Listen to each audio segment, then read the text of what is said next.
a good one. If they can get underneath that center guard with the roll, they ought to be shot.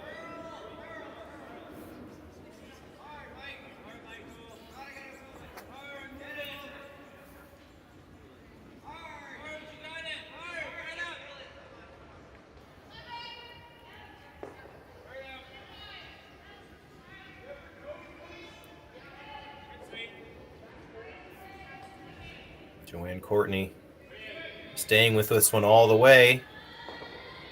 That's going to hit the stone intended, but it is going to roll the other way. Question for Team Plett, do they want to make a play on that one? Do they want to go underneath? Might even have an opportunity to roll under that corner. That's probably what they'd love, but there's not a lot of space. If you play it quiet, you could certainly do that.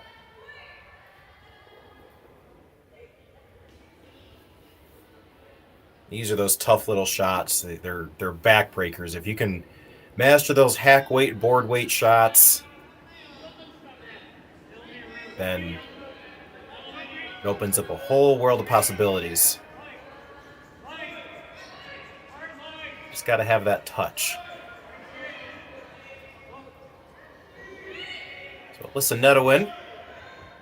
This one's not going to go underneath the corner. It is going to roll. It's rolling all the way out on the other side. Much of that is exposed. Possible chance for a double here.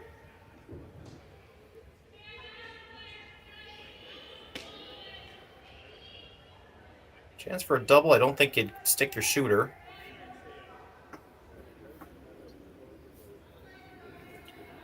And that would certainly let Plett draw under their corner again. But this is the opportunity they've been waiting for, Team Einarson this end. See if Al Sweeting can make two yellows disappear.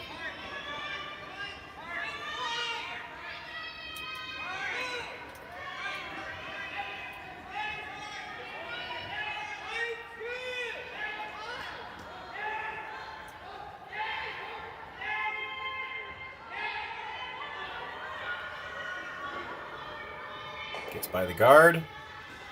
Hits one stone, misses the other. That over curled just a little bit, but it did stay there for second shot.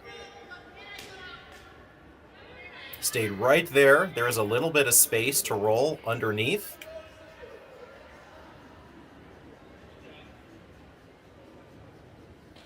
So if Alyssa can, again, dial that weight down a little bit, might be able to get a little bit of a roll, but she needs to get completely under, or Val Sweeting's going to have the exact same shot.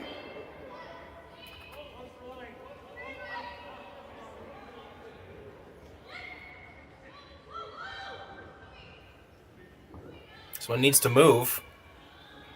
Chloe Fadouk trying to will it over.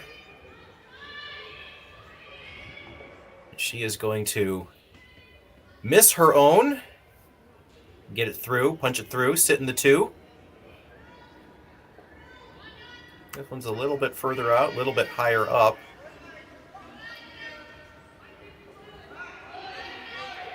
Down to skip stones now. I think one of the questions is, even if Kerri does hit that stone and roll under, will she be shot? She needs to be fully in the four. Maybe a piece of the button.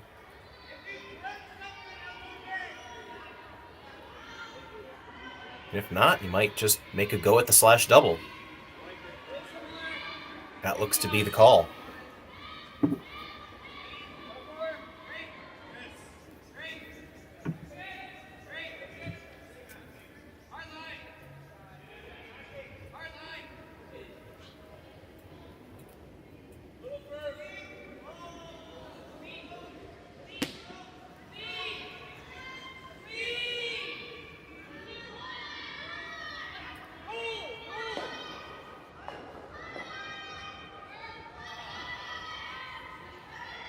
Kerri Einarson looking for the double.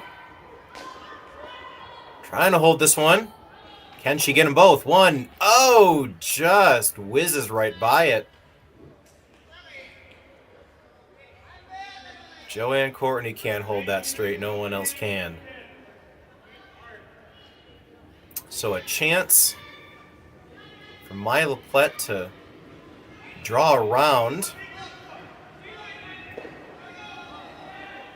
There's a possibility for a 3. You'd certainly expect if this draw is made, Kerri may take a go at the run.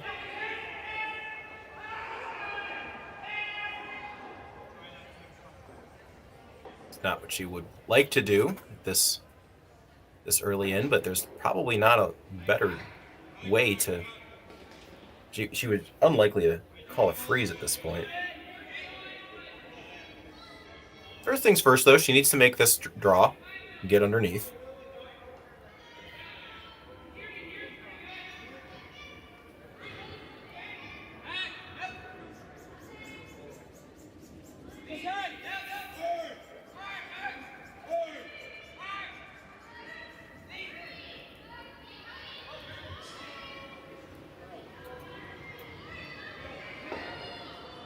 Pressure's trying to bring this one in. Starting to die. Can you drag it in for second shot? Can you get it in at all? It just barely touches paint.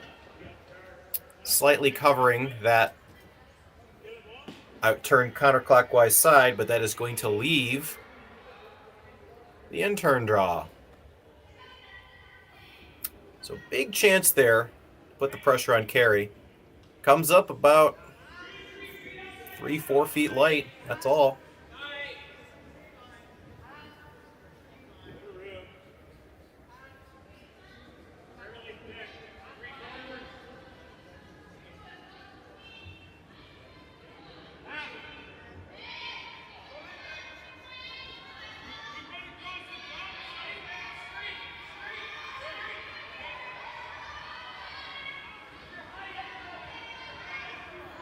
Tolerance for error in this shot. The call is the freeze for Einarson with her last. Anything in the 4 foot's really good, though. Just running on him a little bit. Going to carve it over. Can they get it over? Can they get it over? And that's going to bounce. And it is going to be shot. It is not the freeze they were looking for, though. And that is going to mean Myla Plett will have a chance for an open hit and stick. Potentially get 2 of the points back.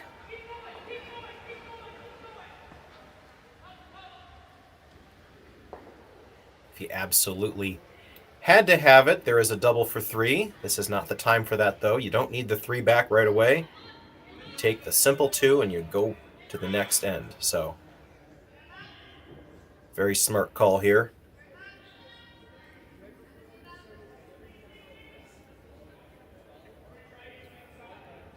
So here's Plett's last rock. Just needs a simple hit and stick. Chloe and Allie picking her right up out of hand.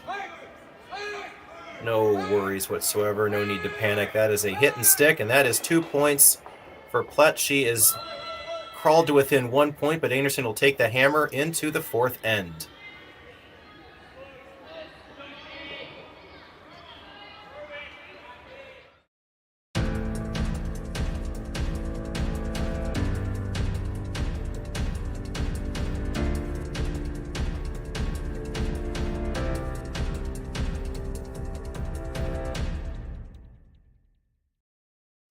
I don't remember a time when curling wasn't a part of my life.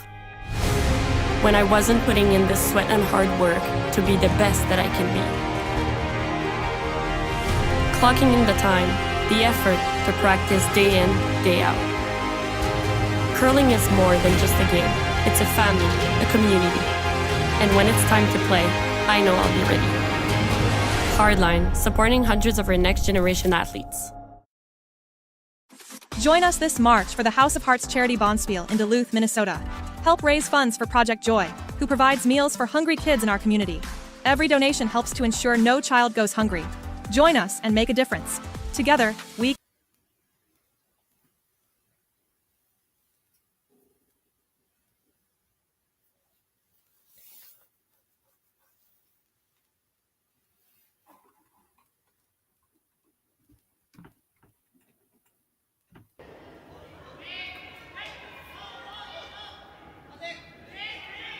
The fourth end starting here at the Saville Grand Prix in Edmonton, Alberta. In the last end, we saw Myla Plett have a easy shot. Easy in quotes. Still an important shot. Hit and stick for 2. Was in control for most of that end. Had a chance possibly for more, but she'll take the 2. Staying well within this game. They are not going away quietly against the 4-time Canadian champions from Manitoba, led by Kerri Einarson. When you think about games like this, what's so great about this sport, you have a team that's won 4 national championships, and they're playing a team that hasn't even been to the Scotties yet. This team based out of Edmonton. They do have a junior national title. You really wouldn't see something like this in other sports. They are impressing a lot of people.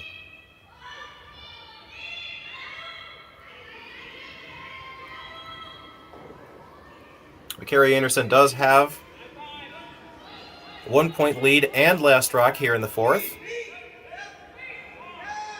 Kerri would love to keep things as simple as possible. Allie Askew takes that stone and removes it. Still mostly open. Chance for Kristen Karwacki to respond. Get a nice little hack waiter here. Try to tuck under cover.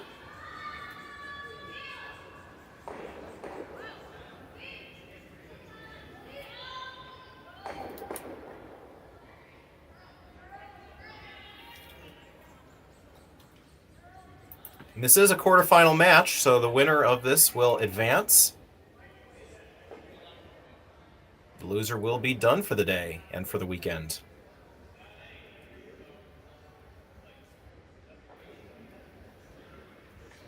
Bring some score updates for the rest of the quarterfinal games. The winner of this game will play the winner of Eunjung Kim versus Caitlin Laws. That is a 1-0 game in the third.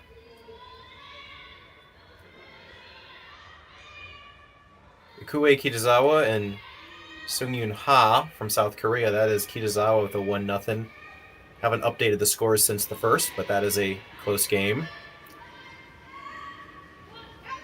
And then in the other game, Isabella Vrana from Sweden had a big steal of 5 against Stefania Constantini from Italy. So they're in command of that game.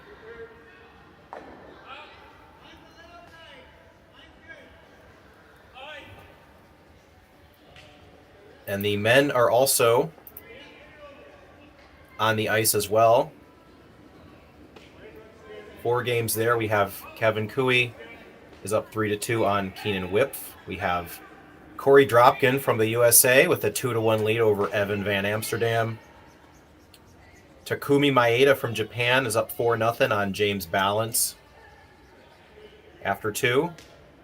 And Yusuke Morizume from Japan has a 2-1 lead on Zach Davies. Back to this game, though. This is a battle of who can hit and roll under the center guard first. We had an end like this yesterday as well, where everyone just seemed to nose the rock and couldn't quite get the roll they needed. We're getting to the point where you just may hit this rock so much you're just going to be another guard. Little roll should be in the house, though.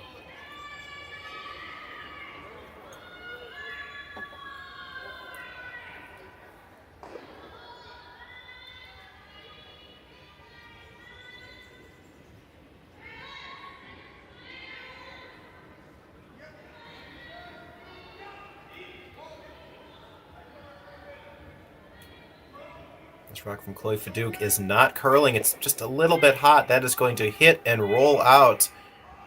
So, chance here for Kerri to finally make a play on that center guard. Turn it into a corner, something she can use. Even if she does hit it out, I'm sure she'd be okay with that. Joanne Courtney, the super spare. Played for Rachel Homan's team for a number of years. But she is also reunited here with Val Sweeting. They were Scotty's finalists. So she just, instead of getting the corner, she does hit and roll out. That's a fine result for them. Nothing in play now. Looking very much like a blank. It's Alyssa Nedowin's first rock. Those of you who have watched curling for a number of years, the Nedowin name is familiar to you.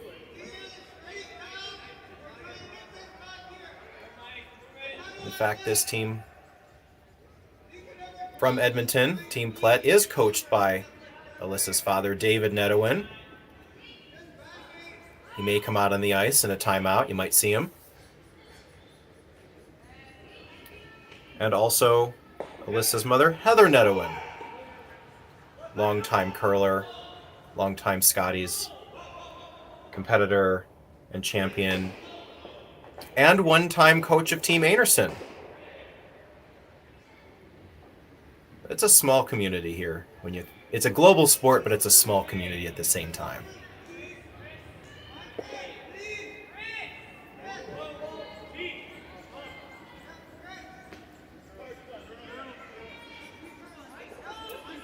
So Team Plett is just going to try to see if they can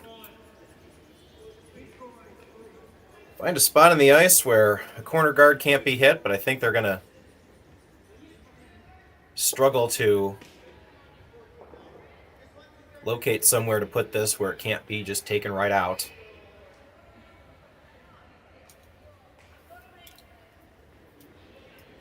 Right, try a different spot here and there, one side of the center line versus the other.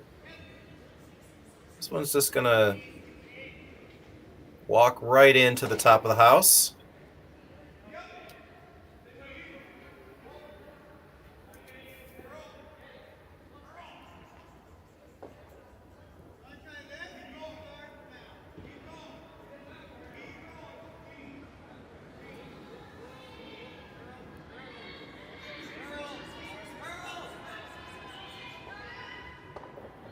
Val Sweeting looking to hit and roll to the wing.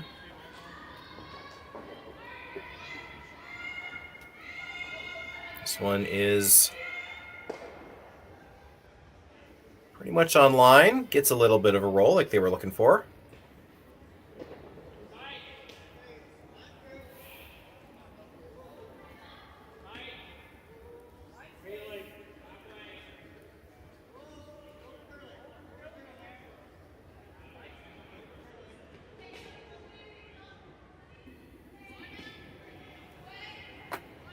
Einarson in control of this game with the lead and the last rock advantage.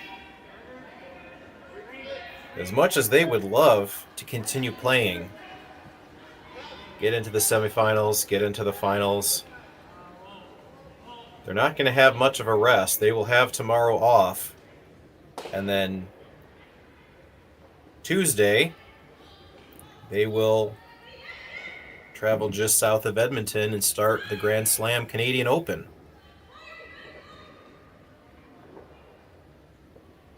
Joanne Courtney will join them for that event.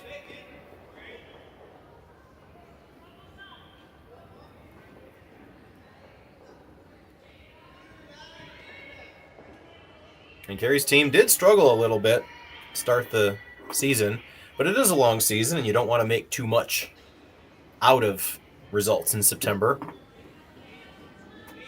They bounced back nicely, winning a Grand Slam prior to this. So they seem very much in mid-season form.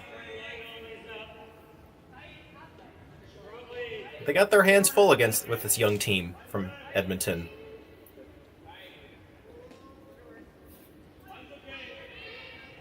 I think win or lose, they'll be very happy that they won't have to play this team for quite a while.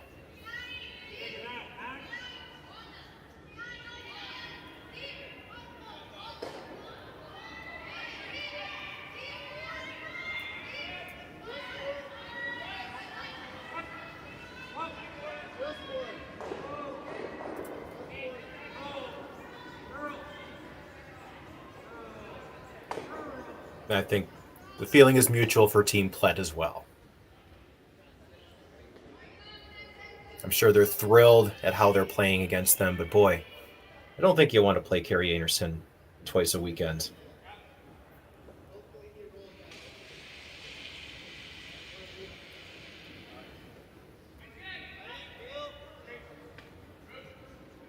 I know I don't.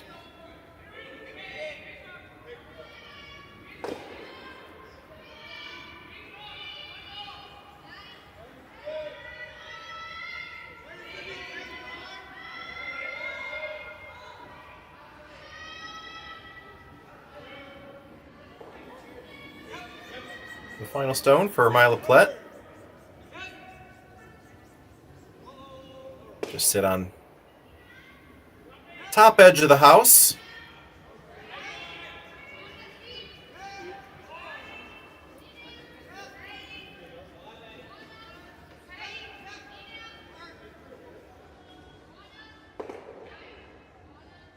Should be a routine hit and roll out.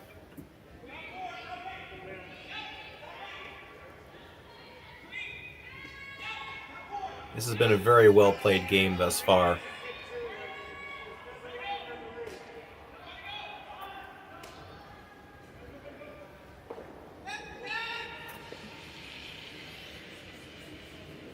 The blank attempt for Kerri Einarson.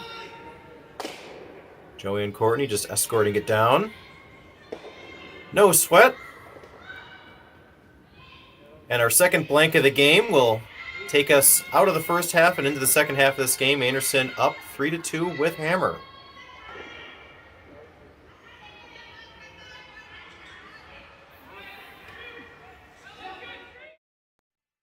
Handcrafted in Canada, Hardline's ice pad has revolutionized curling for over a decade.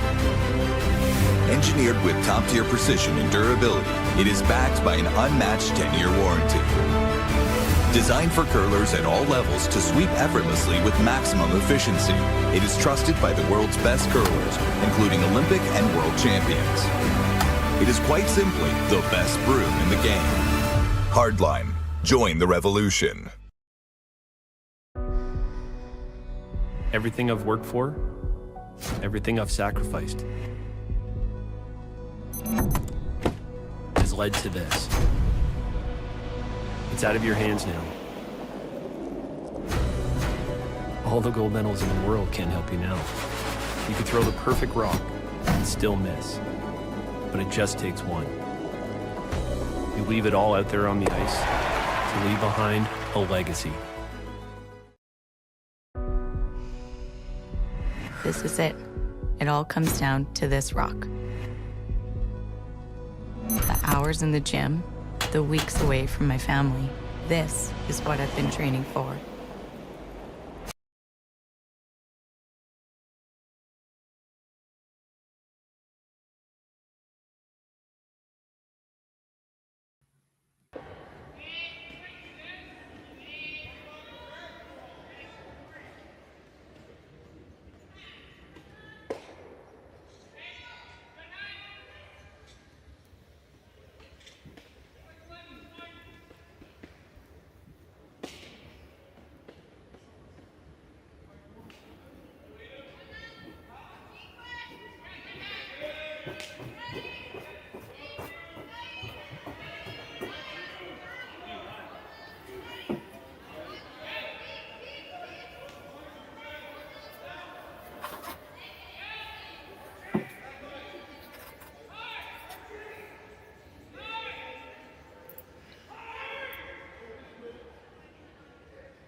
Welcome back to the fifth end of this quarterfinal match at the Saville Grand Prix in Edmonton, Alberta, presented by Curling Stadium.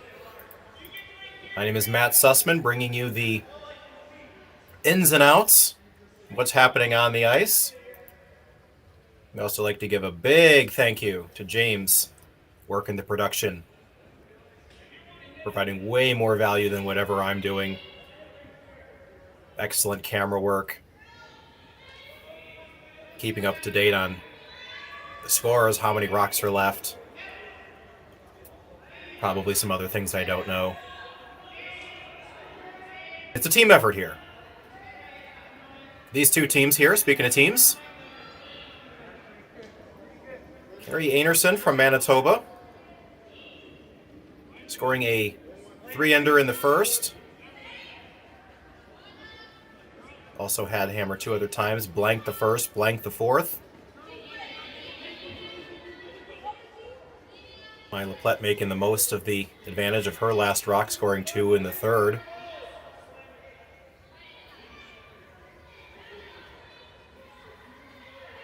And it didn't look like it coming in, but these are two very evenly matched teams. Both of them went 3-1 in their pool, the same pool, with Team Plett coming out advantageous in their matchup yesterday. But they've got some work to do here. They're down 1. They don't have last rock. Need to find a way to force Einarson into a single or somehow get a steal.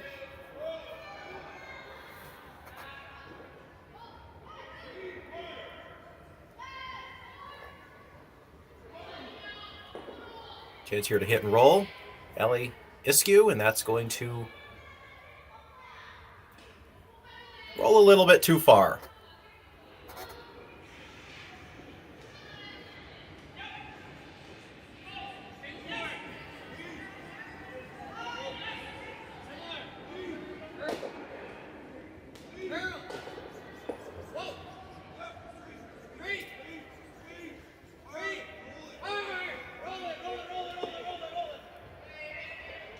Kristen Karwacki,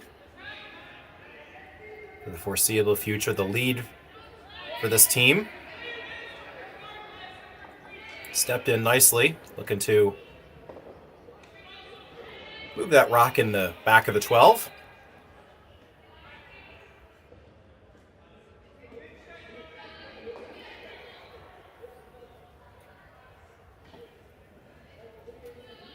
No gut check time for Team Plett. They'd love to make a play on that red, but they also need to steal. I'm going to go counterclockwise turn, see if they can get around that way.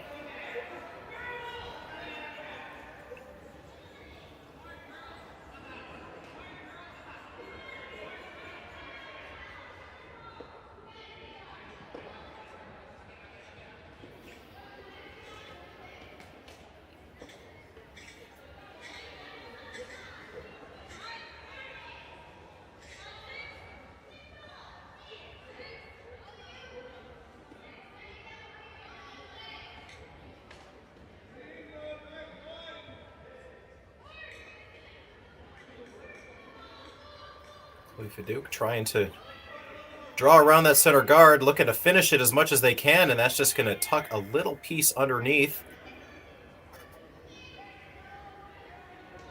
You see the scoreboard behind the competitors. And that is what I call a baseball-style scoreboard. A lot of times at curling clubs, you'll have a scoreboard where you hang the ends rather than the points, and you try to explain it to a newcomer, and it's more trouble than it's worth.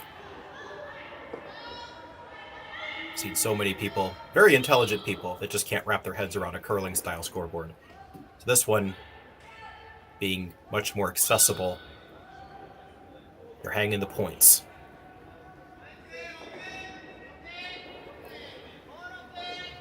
So Joanne Courtney just able to slip that yellow rock out undisturbed.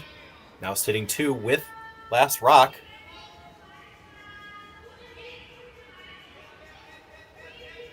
Chance for Chloe to respond with a little hit and roll.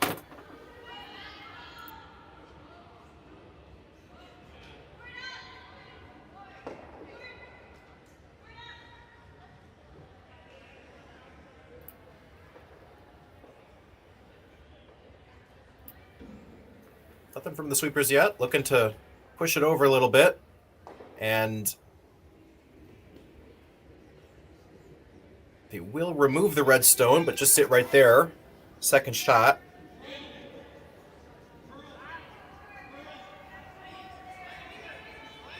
Kerri going over the options. Could hit and roll. Could try to make the double. They're going to just go over the simple one here. They are ahead. They do not need to take the harder shots.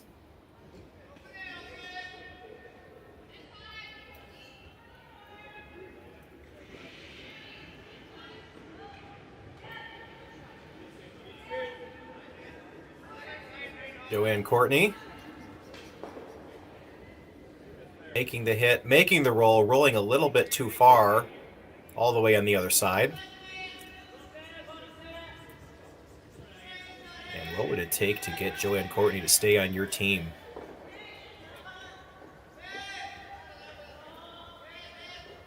She is a spare, and she did retire, but the way retirement works, you never permanently retire. We saw that with Brad Jacobs. He was retired, and now he's back. Then he was back for a little bit, and now he's got his own team. It's always a work-life balance.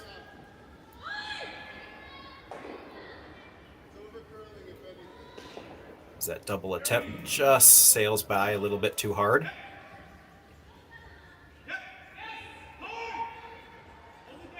And when people do retire from curling, it is temporary, and it's usually for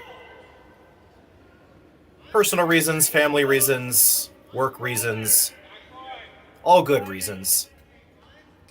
But the game never quite leaves you.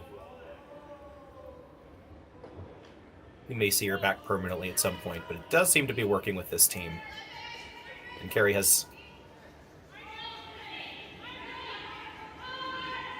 found the right recipe of subs this season so far. Val Sweeting hitting and rolling, and now the stones are grouped there.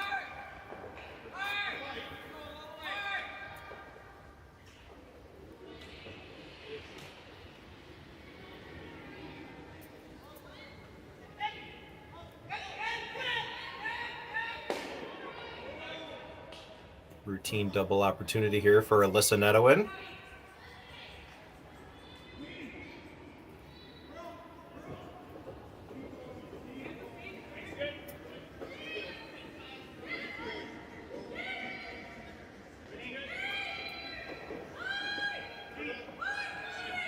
Sweepers furiously working on this one. Can they hold it? Can they get him out? Overcurled a little bit. And they're trying, and no, the double is not made. That rock just squished a little bit too much. Biting the back 12. Opportunity missed here. Kerri now with a chance to hit and spread these two out as much as possible.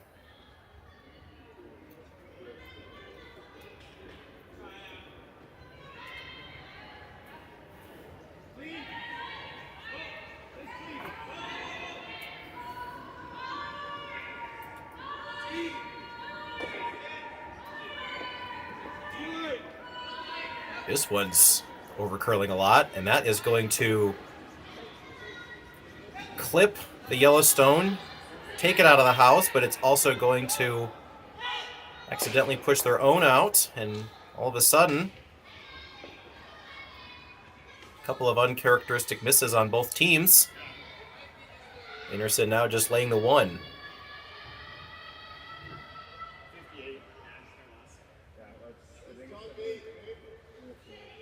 Still a good result, though. You'd rather be red than yellow at this point.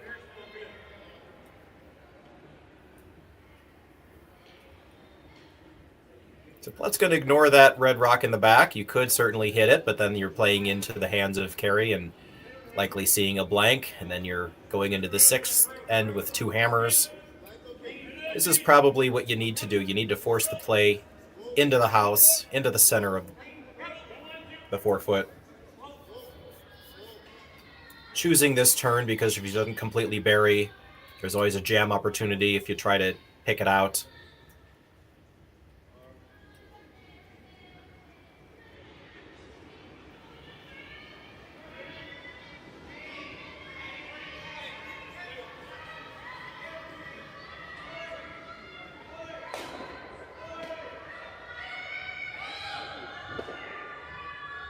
Chance here with Myla Plett's first. Can she find the 4-foot?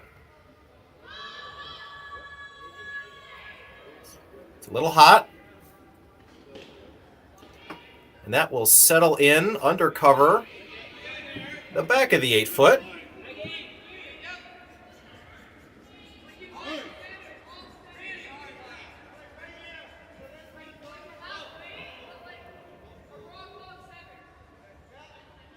So they had the line, they didn't have the weight.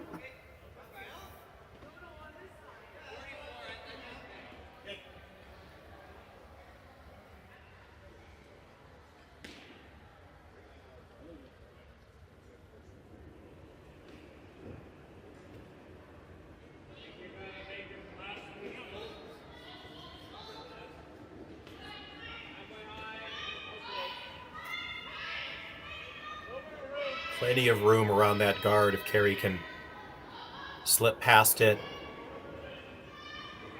and sit 2 after all said and done.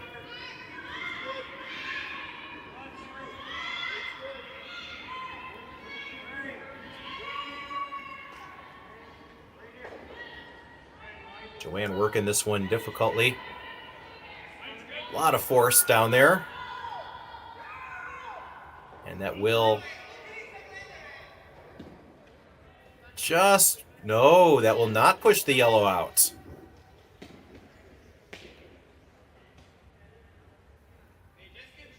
Another unfortunate result there. There's a chance if Myla can hit this on the nose, she could force Kerri into a single, which would be a victory for Myla for this end.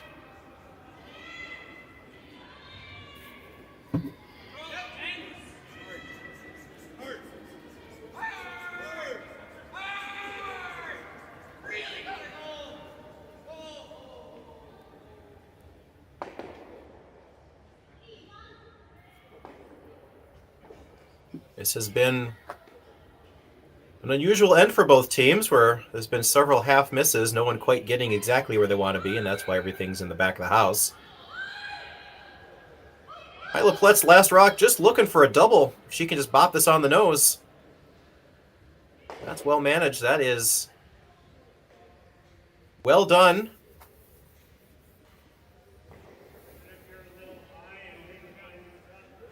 So with that chased tap back by Kerri on her first, not quite removing the yellow in the back 12 out of play.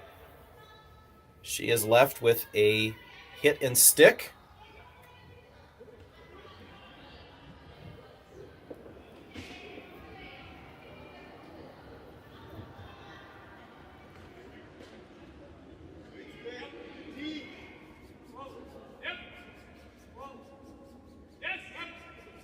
Hitting rocks in the back of the house is always just slightly more uncomfortable than ones in front. Shouldn't be any concern for her, though. So there's her last stone. Can she hit and stick? Joanne Courtney handling this one quite well. No problem whatsoever. So that's going to be a single point on the board for Einarson. They will be up 4-2. Heading into the 6th, and Plett will have last rock.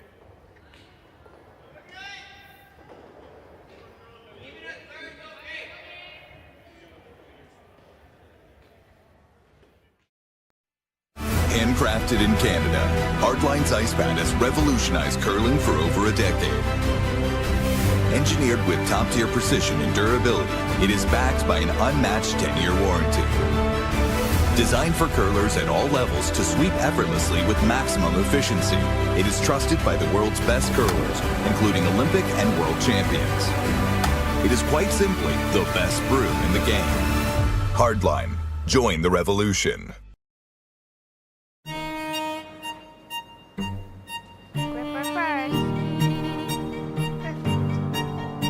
Don't forget your brooms. Yep, you got it.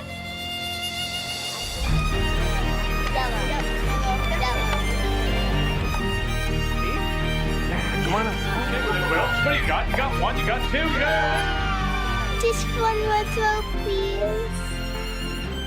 You make moments like these possible.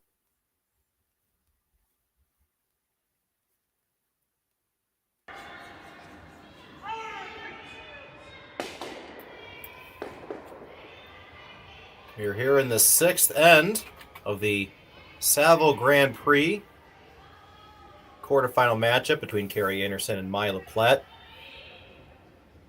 That 5th end wasn't as immaculate as we've seen these teams do. Half misses being exchanged back and forth. Relegating Kerri to hit and stick for a single point. Giving the hammer back to Plett. We'll now have hammer at least twice in this game. Gonna need the 2 points somewhere. So center guard goes up by Kristen Karwacki.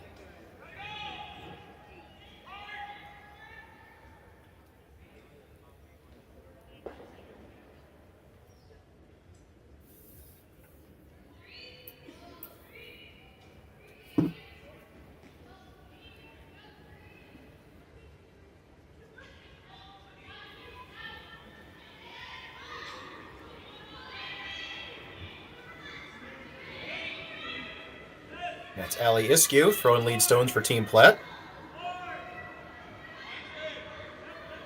The Iskew name as well may be familiar to those that have watched for a while. Former Scotties champion with Heather Netowin. That was back in 2012.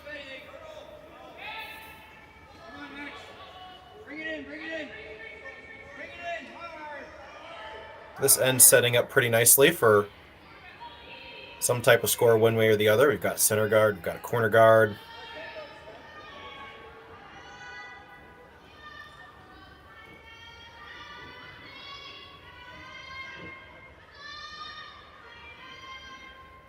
Kristen Karwacki trying to will this one over. Can she get that to curl up? Not quite. Distance was pretty good, but it is open. Mostly open.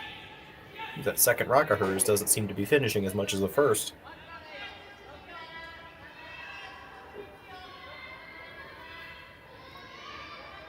So Ali will just try to sit right down on top of that stone.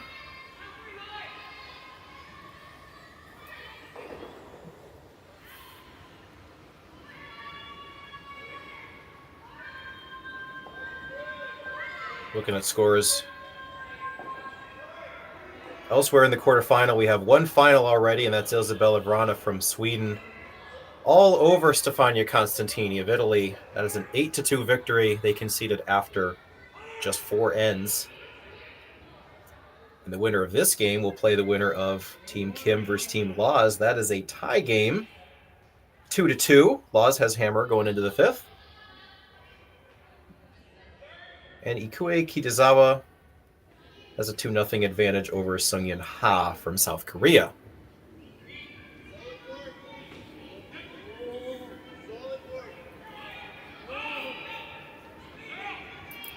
So Joanne Courtney.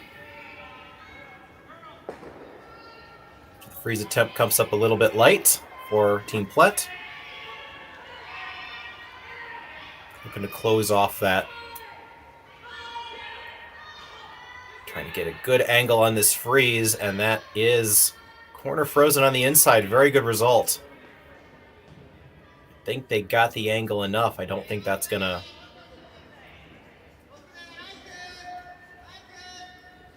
be very usable for Myla there.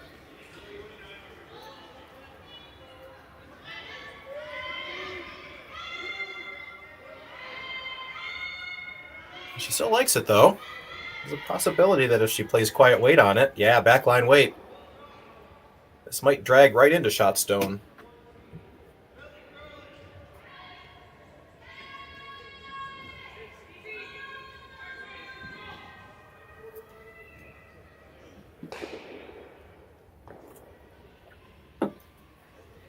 Chloe Fadouk throwing second stones.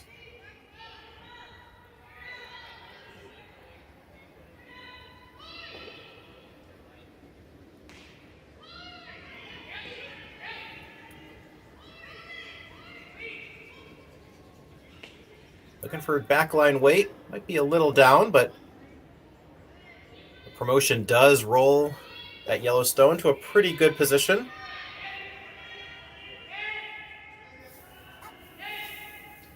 Not bad.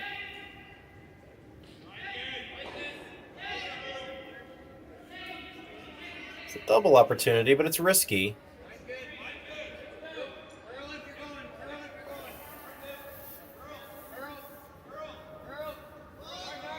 There's some ornery stones for sure.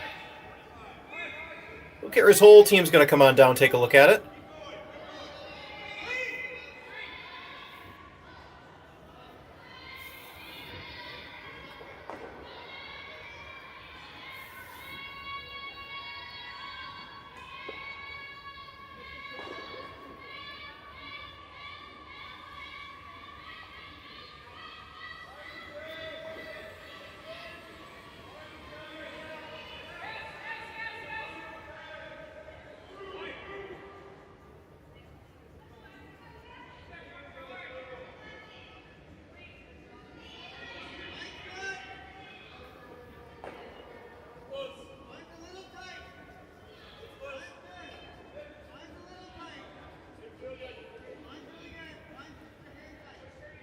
Very, very interesting setup here.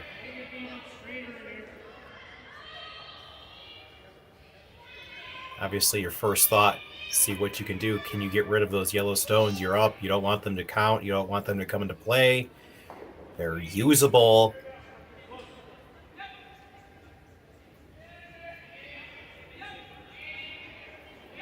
Don't really think they're doubleable. They might be.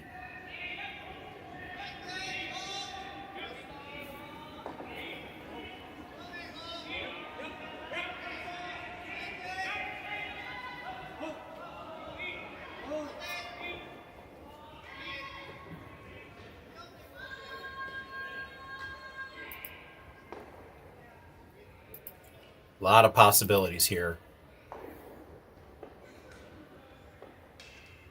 Not sure what they've settled on. They are going to play on the Yellowstones. They may have been looking at making a play on their Reds. Or they could have just been discussing what Plett might have been able to do. So I think there's a chance here. If you can hit this yellow rock a little bit high, if you can squeak past the red in the top 12, there's a chance you can get both of them. Maybe we can do it. It's Joanne Courtney. Here we go. After all that discussion.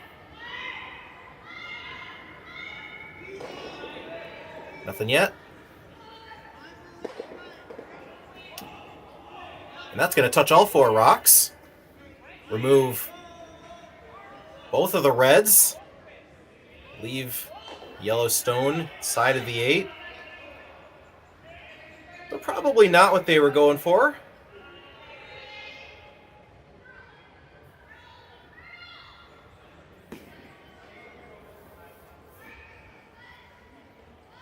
A chance here for Myla Plett to split the house.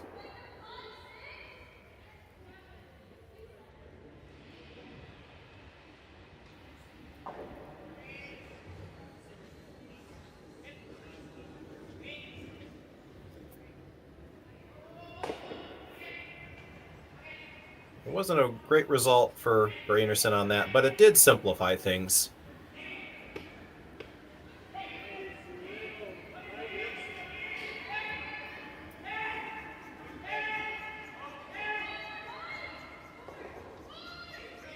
So Chloe Fadouk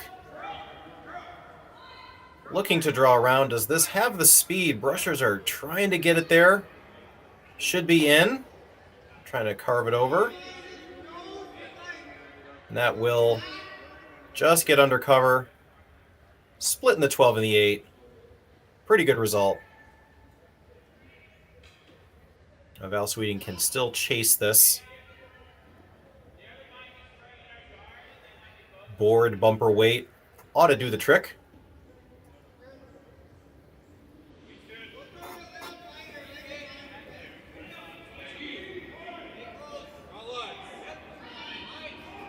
Val Sweeting coming from the left hack as well.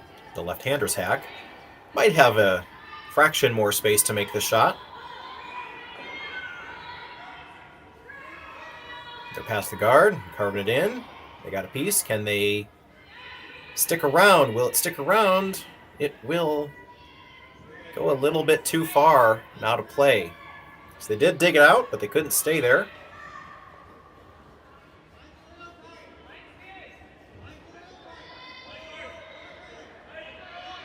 And this is the exact same situation. Now for Alyssa Nedowin.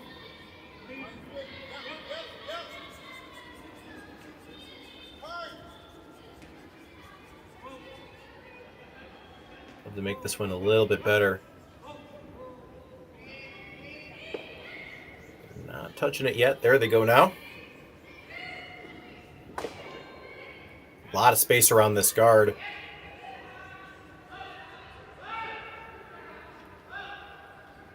Oh, they don't want to. No, they're trying to take it deep now. It's going deep. And it gets under cover. However, that may leave an opportunity on the other side if they choose to make the double that way. It's a little flat.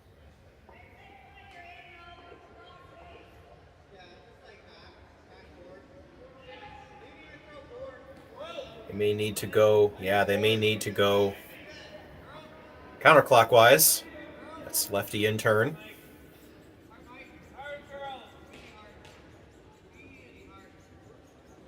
To get the flat roll. Call here may just be to hit and roll over there. So here's Val Sweeting. Joanne picked her up right out of hand.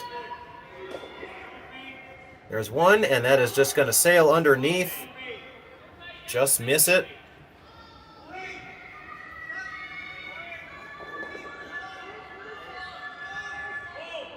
Decision time for Team Plett. Do they go under that corner again? Do they use the center at all?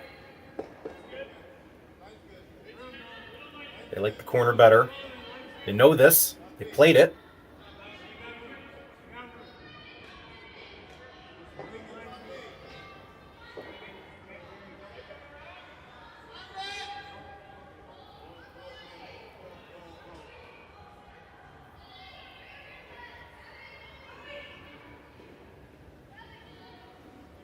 Alyssa Nedowin second. Looking for one a little bit lighter than her first. This looks like it's almost the exact same way. A lot of room around that guard. Going to finish this one at all, make it difficult to double them. I think that does the job. Does settle in into the 4-foot.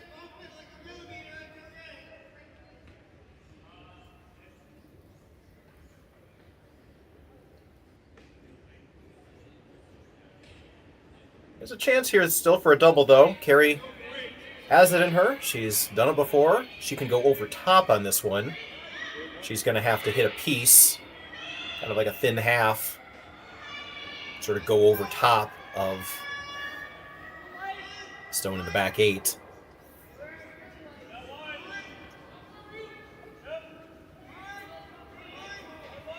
That was a unfortunate miss there by Team Plett. Really needed the 2 here. Still has a chance for 2. So here's Kerri Einarson's first. Needs hit a little piece of this yellow and drive it back. Joanne Courtney's on the brush. And she got it. Does she have it? 1, 2, and everything's gone out of the house. Great shot by Kerri Einarson. Cleaned up the mess.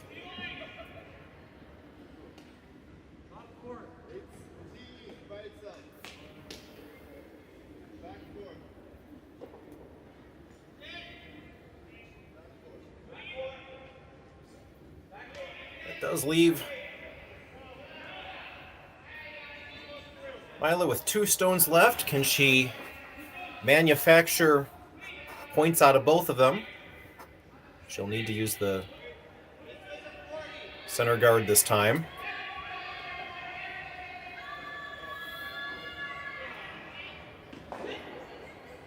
And the team's talking about it.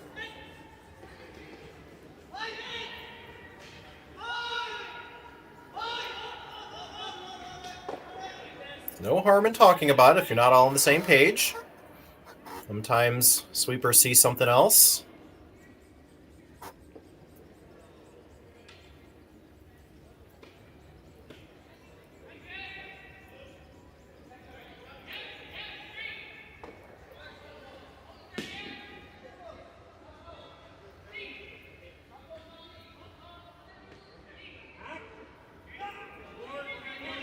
You know, it's a really much of a chess match when you can decide what you want to do. You got to figure out what is the other team going to do. And if you go around the corner, does Kerri go around the center? If you go around the center, does she freeze on you? Does she throw the run? Wish you could get inside the head of your opponent. She's not going to give you anything, though. So the team talked about it. Went over the options, and I think they're just going to go back to their first original call. Just to come around the center guard.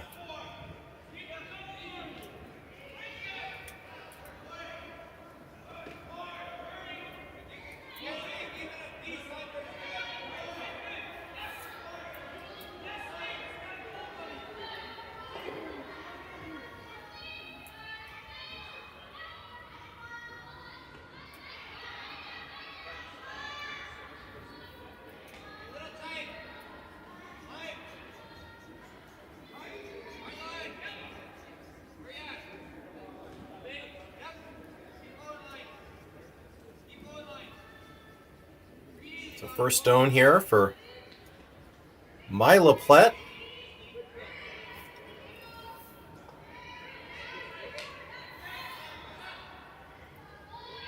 Looking to get around the center guard. Sweepers are trying as hard as they can. Can they get it to the house? That's important. Here comes Alyssa to spell their brusher. Can they get it there? And it does get in, but it is mostly open. So should be pretty simple for Kerri to probably just hit this and roll out. She would not mind a blank at all.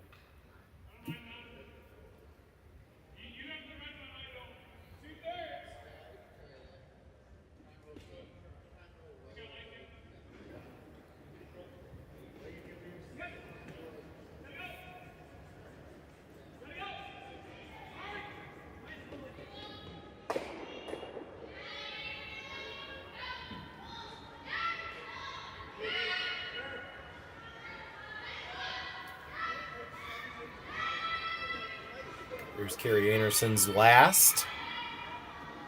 Just needs to make the yellow go away. Hits a piece.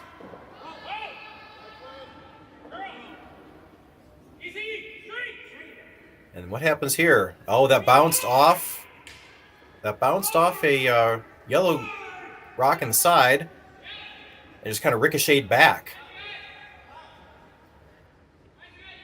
So they're going to try to figure out where to put this one. I think they do agree that it is in play. But it's a little interesting when that happens. They got to decide what happens here. With that, those boards, those bouncy boards on the side.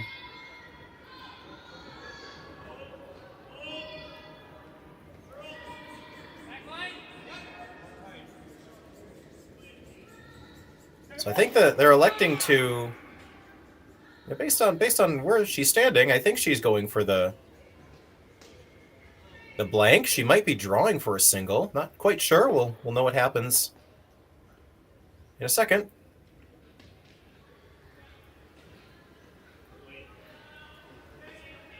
And it looks like she is just drawing for the single. Last rock here for Myla Plett. Just needs to get in the 8-foot. wants the point. We'll see if she gets there. Sweepers are not concerned at all. And they got it there. So forced to a single in the 6th. Plett is now down 4-3 and will relinquish the hammer to Kerri Einarson in the 7th. We'll be right back.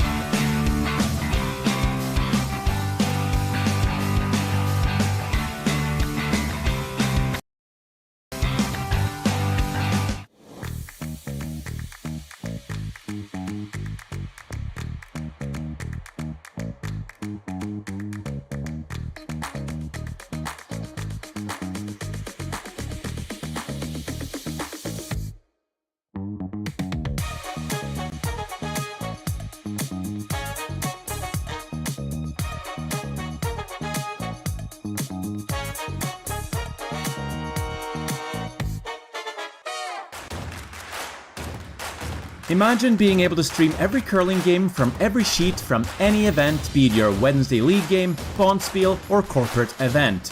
Curling Stadium offers an all-inclusive streaming solution featuring high-quality cameras, ease of use, great reliability, and minimal installation. Offering your sponsors customizable ad space on your streamed curling games and being able to sell video packages to your corporate events for increased revenue. With Curling Stadium, you can stream to any device, be it your mobile phone, tablet, or computer. Push the feed to your desired platform, be it Facebook, YouTube, or any other social media. Curling Stadium is simply the way forward. Where it's commonplace in other sports to televise every game, we want to do the same. Curling is a global sport, and it's time it gets the coverage it needs. Make your curling club the next Curling Stadium.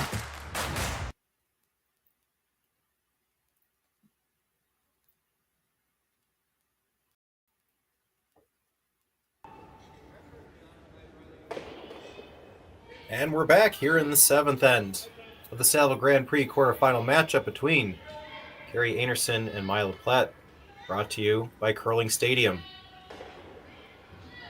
My name is Matt Sussman, bringing you the action, this very close game. So an interesting decision by Myla Plett, had the opportunity to blank with the hammer, down 2. Elected to draw for the single. The point was more important, with the game getting closer to the end.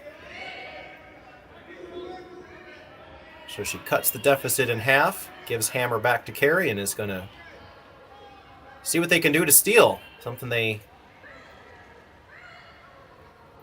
haven't done this game yet. Aliuskew's first 2 rocks, both on the center line. That one doesn't. Second one doesn't curl up just as much. It's open a little bit, and Kristen Karwacki has an opportunity to hit and roll, but with the no-tick rule in play, safer bet to just draw and freeze on it.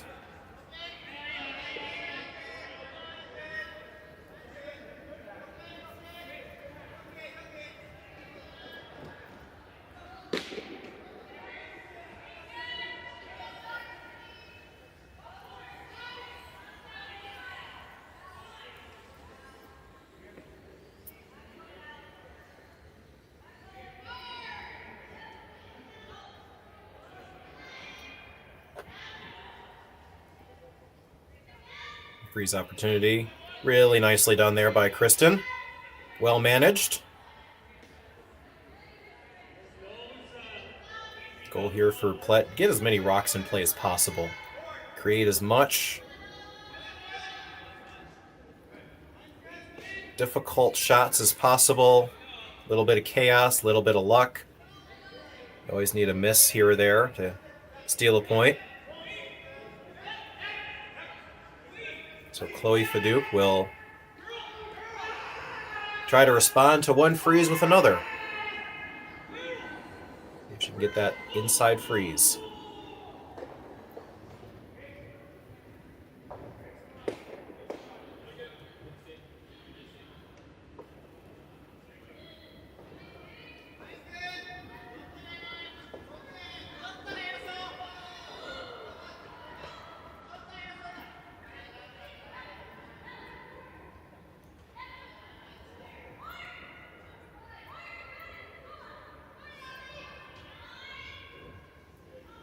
This freeze opportunity might be coming up a little bit light. Can they get it to curl a little bit?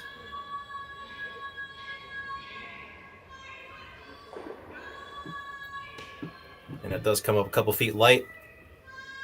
But no matter, Kerri is still going to start hitting stones now. Joanne Courtney.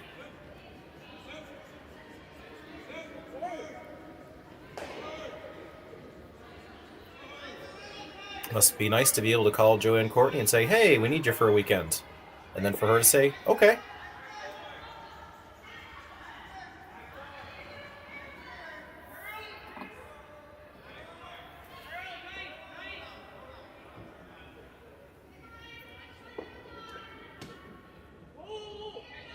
So Chloe will try to move that, or replace that center guard, rather.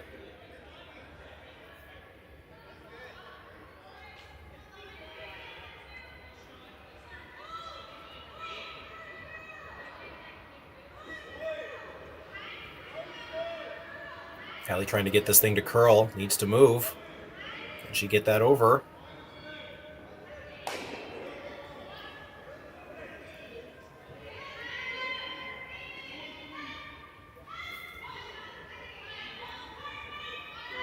Doesn't quite get to the center. Chance here to spill a bunch of rocks.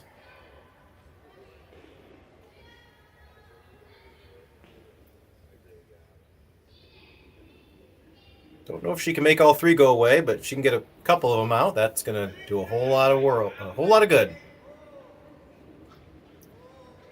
Nothing yet from the sweepers. Might just be the single peel.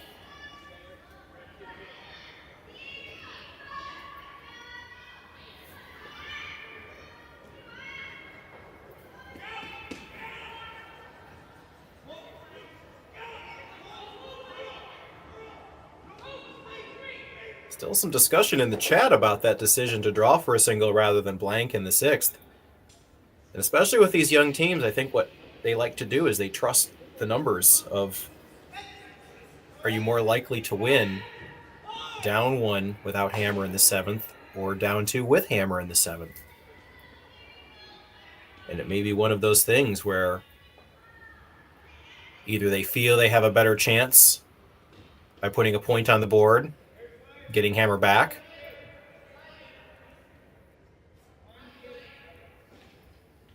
and again, it just comes down to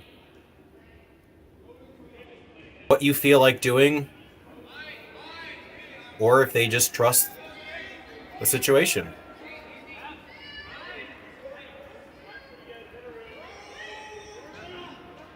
I'm sure if it was one of us, we may have just forgotten the rule. It's in a club play, late Wednesday night. You forget you can blank. We've all been there. These competitors are on a different level than the rest of us. So I'm sure they've thought it through. Center guard has been replaced. Val Sweeting now trying to see if she can make the run.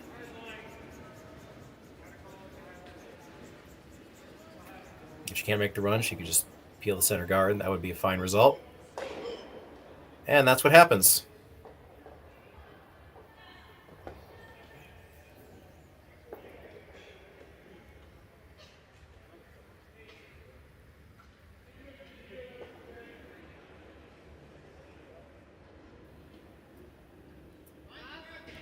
Both teams exchanging shots here.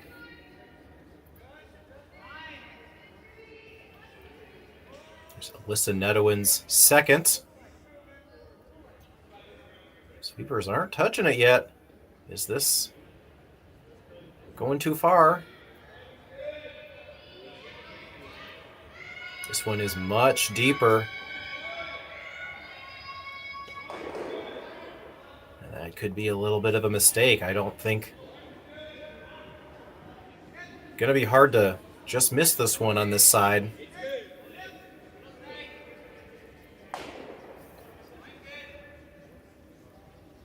Chance to make all three move here. Val Sweeting's last.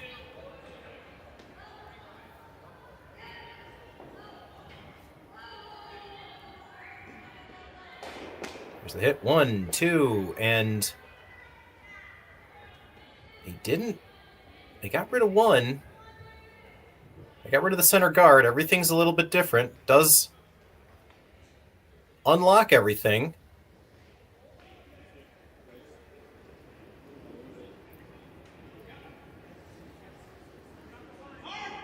So Plett still sitting first and third.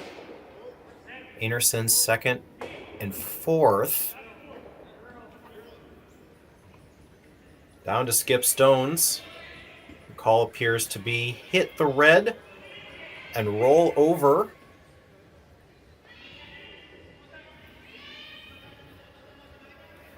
That's done. You'll be sitting 3 and you'll be playing for the force.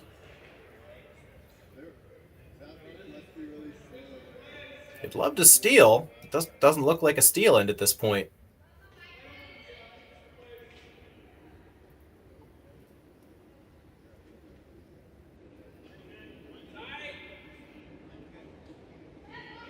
Hit and rolls have been hard to come by. Sweeper's immediately picking her up out of hand there. That thing started to sail out of her hand. That is curling a lot. And that is going to hit the wrong side. Jam and collide. And nothing left to play. But Einarson is now sitting shot. A chance here to sit 2. That rock was visibly starting to curl out of her hand. Could have been a little bit down weight as well. And absolutely hit that on the wrong side.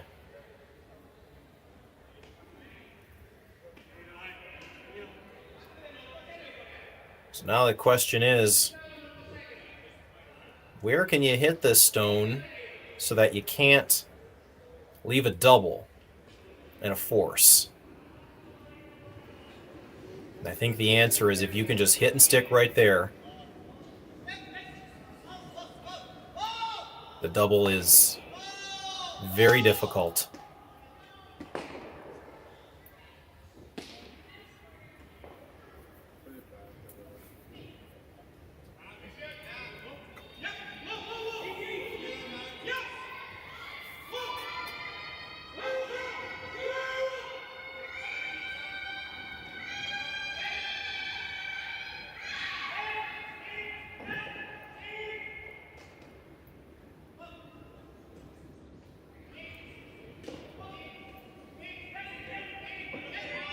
Here's Kerri's first. Looking for a hit and stick. Joanne working this one hard. This is moving and it's going to roll a little bit. Just touch shot stone on the way by.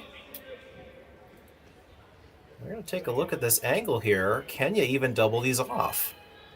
You look at where those 2 reds are pointed.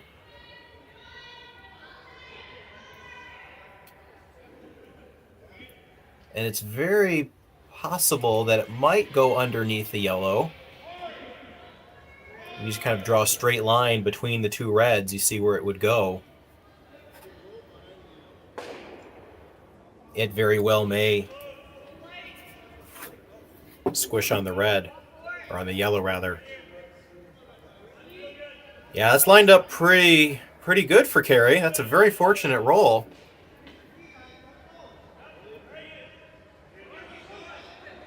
They may have to play it the other way. That was not the call to roll exactly there. They may have seen it in the back of their mind.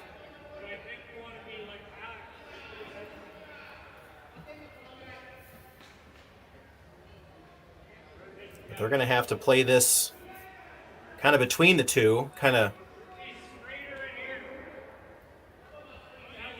hit the top stone first on the center line side, and then just sort of wheel and gear away, go out the side door.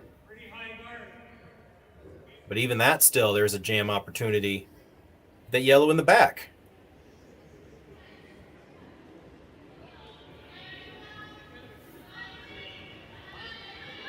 Big shot here for Myla Plett.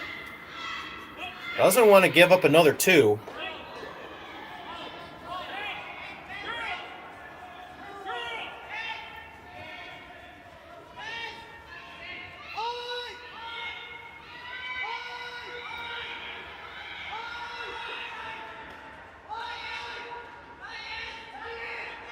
Needs to be delicate with this one. Needs to be forceful with this one. Just got to be right on. Not a lot of margin of error for this one. Myla Plett's final stone. A little bit of a wobble. Nothing from the sweepers yet. This one's not moving quite yet. Does she have it? 1, 2. And look at that. What a beautiful shot by Myla Plett. Making the double the hard way. And now Kerri's going to take a look at this one on the side here. There's a chance for 2 still, but it's going to be much more difficult. Kerri needs to hit and stick and have her red stone stay in the back. So you can't overthrow this one too much. You can't hit it too high. You got to play this quiet. This would be a wonderful shot if made. Chance for 2 here for Kerri.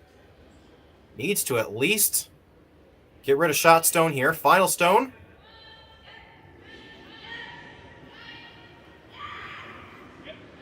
Joanne Courtney on and off, on and off. There's 1, 2. Does it stick around? Oh!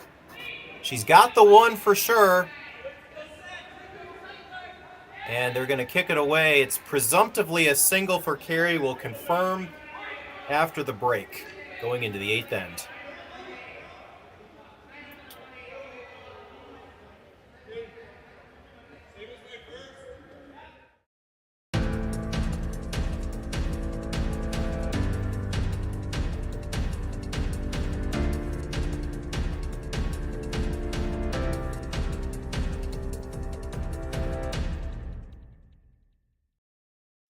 I don't remember a time when curling wasn't a part of my life. When I wasn't putting in the sweat and hard work to be the best that I can be. Clocking in the time, the effort to practice day in, day out. Curling is more than just a game. It's a family, a community. And when it's time to play, I know I'll be ready. Hardline, supporting hundreds of our next generation athletes. Join us this March for the House of Hearts Charity Bonspiel in Duluth, Minnesota. Help raise funds for Project Joy, who provides meals for hungry kids in our community. Every donation helps to ensure no child goes hungry. Join us and make a difference. Together, we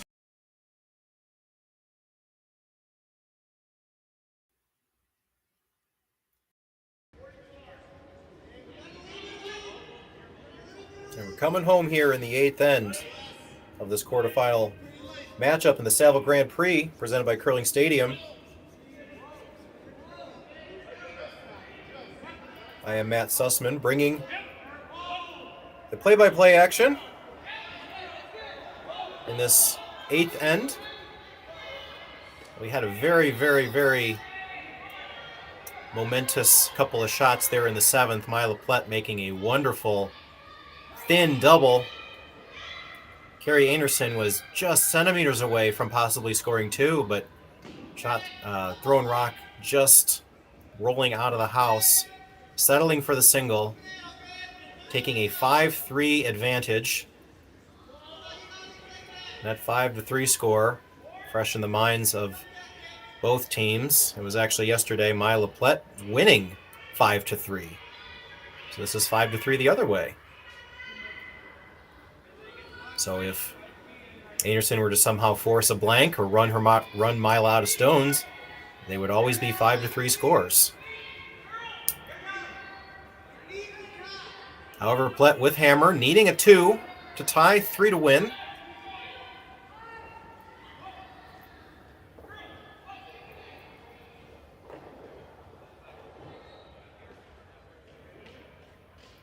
So rock in the house. Rock on the center line by Kristen Karwacki. Corner guard up.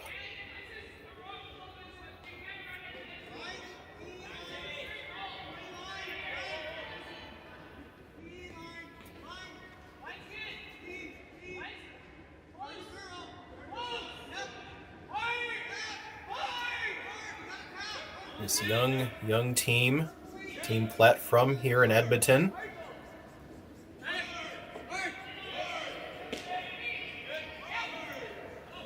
Some of the teammates still in their teenage years.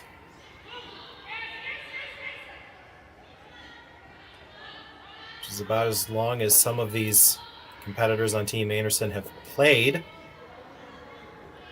So the disparity in experience doesn't necessarily mean a difference in ability. This has been a very close game. Einarson slightly in control ever since that second end when put a big 3-point up on the board. Chance for 4 even. Good freeze attempt there by Ali Iskew to see if they can get a 2 out of this.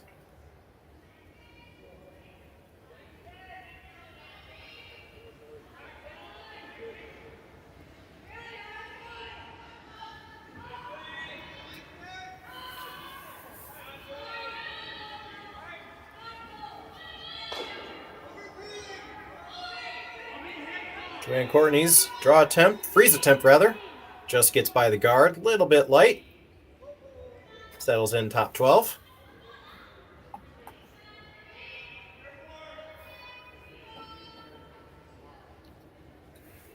No worries.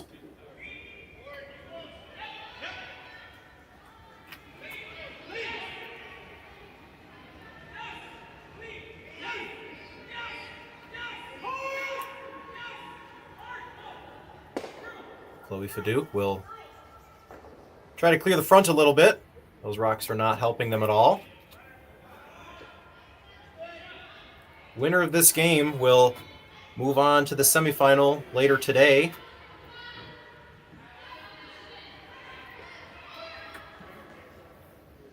Against the winner of Team Laws versus Team Kim. That other game is Laws up 5-2 against Kim in the 7th. It's a attempt to move those stones around. They do remove a red, leave their shooter up top, and they kind of unlock that freeze a little bit.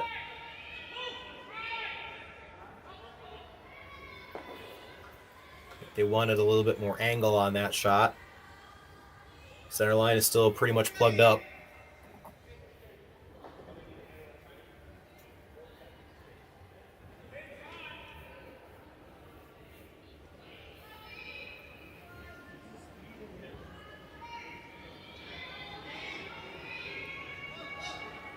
And those semifinal games will start right after these are over.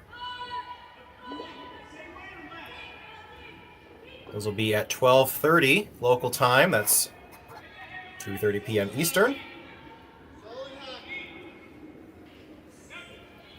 And yes, of course, Curling Stadium will be covering for you.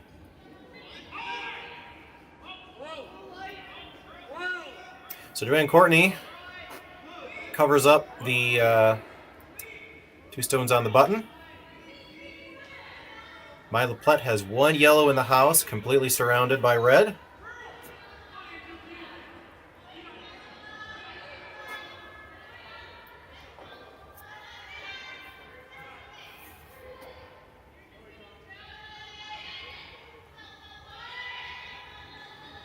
Interesting call here for Chloe Fadouk. They're going to play some quiet weight and see if they can move these around and roll into the corner.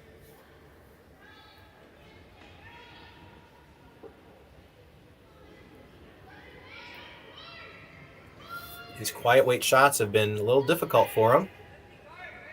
Sweeper's picking this one up right away, working really hard. Here comes that guard. They're going to actually hit the yellow. And where does this roll? Where is it going to roll? Where is it going to roll? Is it going to stay in play? You need anything in play, and it looks like it just hangs on, possibly.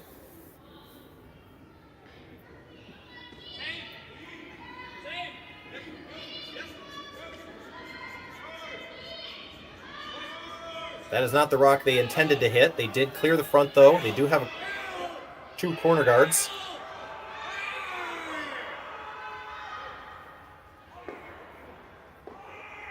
More rocks to play, though, both teams. And the overhead camera, thank you, James, does make it look like that is hanging on the side. May come into play.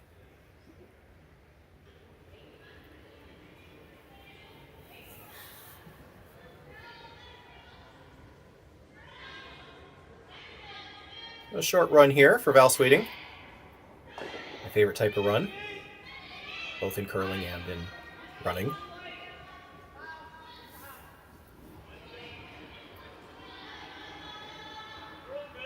Chance to sit a few here.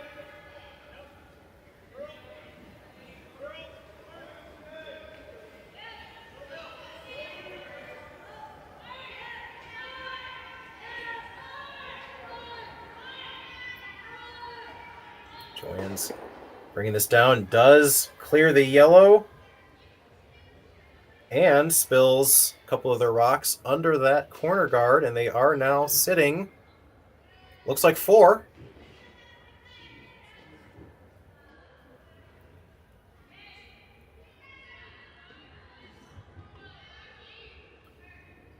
This house is getting very, very cluttered. Not a whole lot of ways in.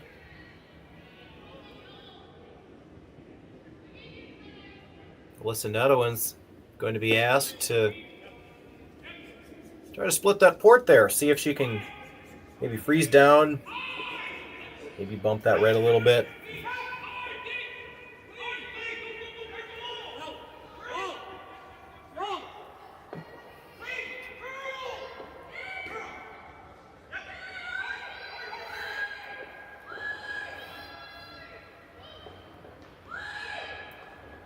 They get through the guard. They're past the yellow. They're past the red. They are through, and they are going to bump that red. Is that going to go out? They really need that to go out. And it's not out. But good shot all the same by Alyssa Nedowan. They are now shot for the moment, but it is open. Chance to get through the hole here for Val Sweeting. Just needs to hit and roll this away.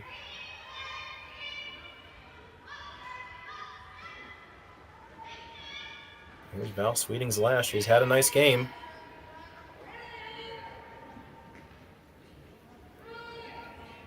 Joanne on the brush. Can she get it past? No, it's a little bit inside. Crashes a guard. Does open it up. This might be the opportunity. She needs 2 to force an extra end.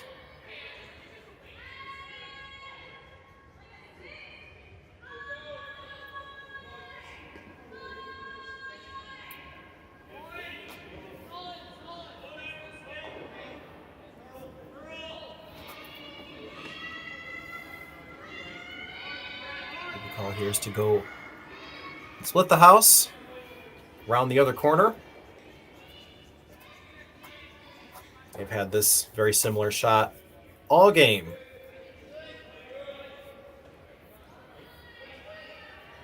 There's Alyssa Nedowan's last rock.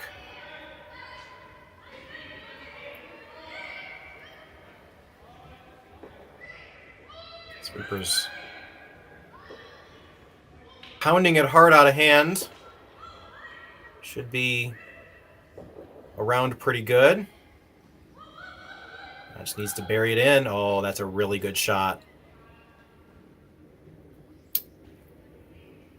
It's chaseable though, but they are sitting the 2. Splitting both sides of the 4-foot. 8-foot biting the 4.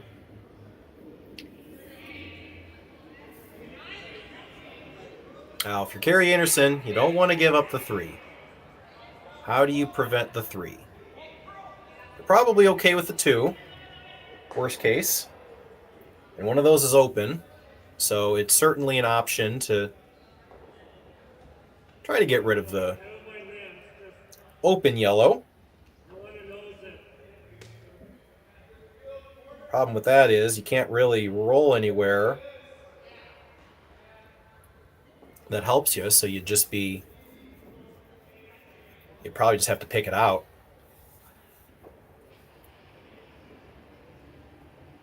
If you try to chase the yellow one, you then run into the risk of bringing 3 into play.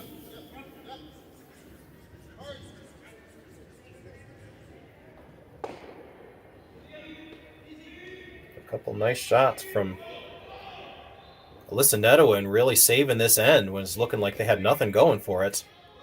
Think about that little heavy draw on her first, and then the come around the corner for a second.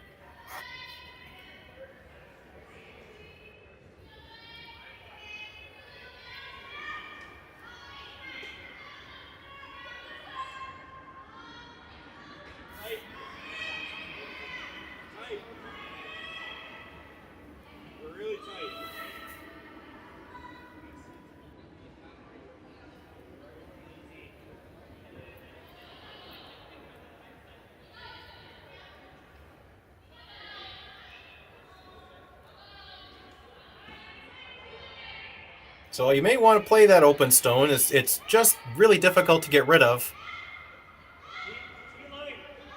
It could clip the red rock just biting the 8, or it could also just completely jam on that biter, that red biter. That's the one you want to hit. I think she keeps coming back to that one. Would love to hit it somewhere. If you could ever hit it a little bit on the away from the center line side, maybe push it out that way.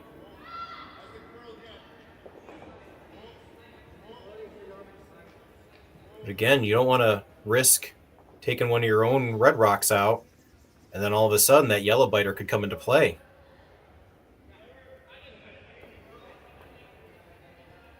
So I think after all of that, Kerri is going to try and chase the one under the corner guard.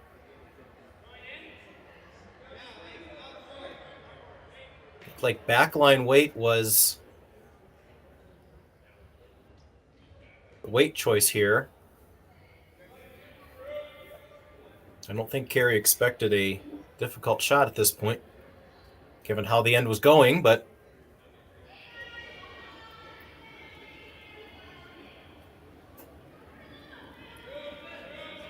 if she can bump this yellow back, her stone might also roll under cover, which would be a big plus.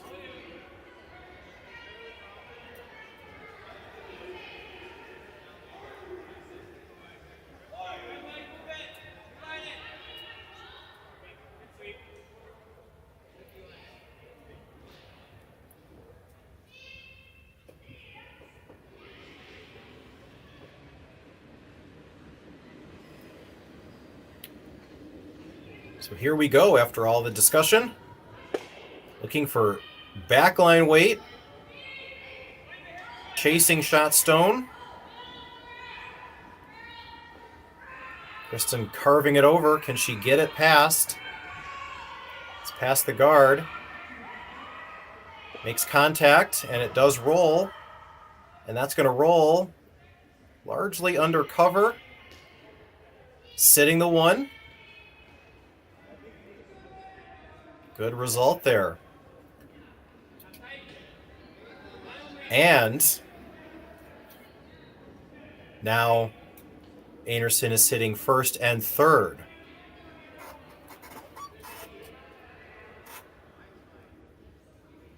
So now the tables turn. Plett looking at possibly the red run, which is great if you make it.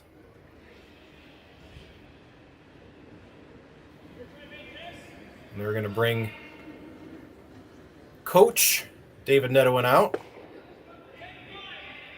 talk this one over.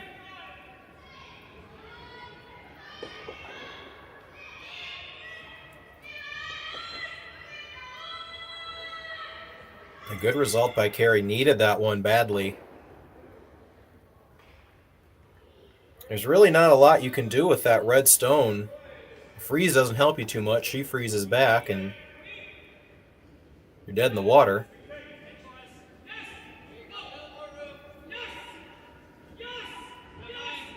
In the long run, if you were to double them both off, not quite sure what happens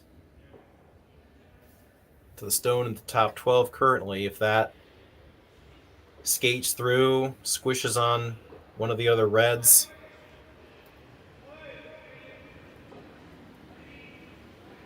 Not a lot of other choices, though.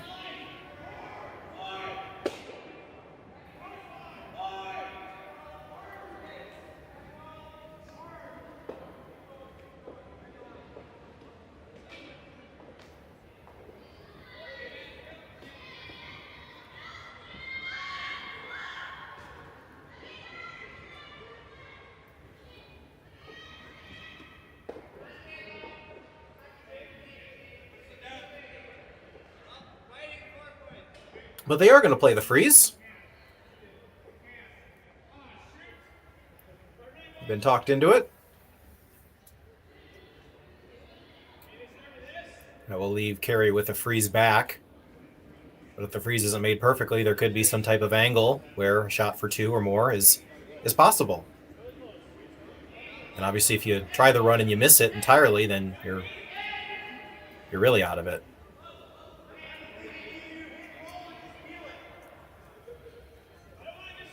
This may have been a call from the coach to get the team together and try this freeze. So here we go. Myla Plett's first.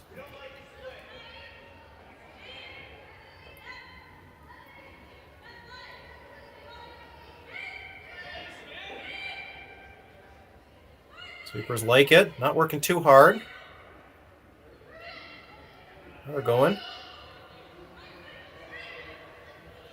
Managing it all the way. Now they're finishing it hard. Starting to grind. And it's not shot stone. But it is in a pretty good spot.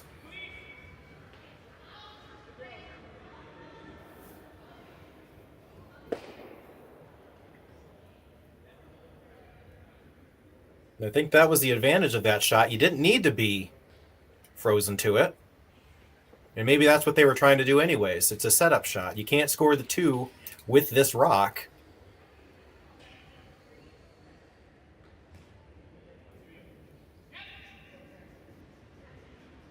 Yeah, so now if you're Einarson, you freeze on that.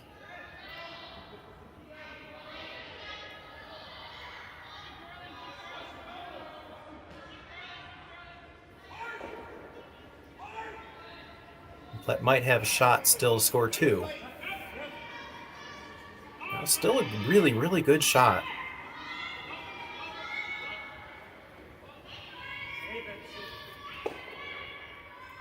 Really, really interesting end here. Probably one of the most intricate ones we've seen this game.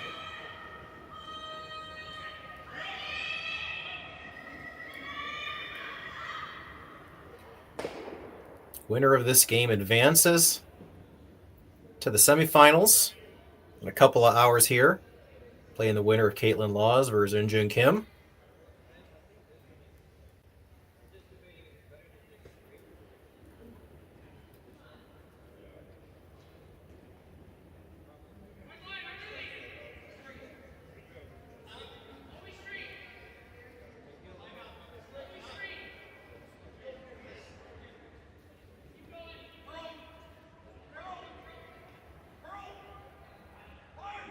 Kerri thinking of perhaps making a play on that yellow side of the 8-foot back tee line. And if you rip it, what do they do?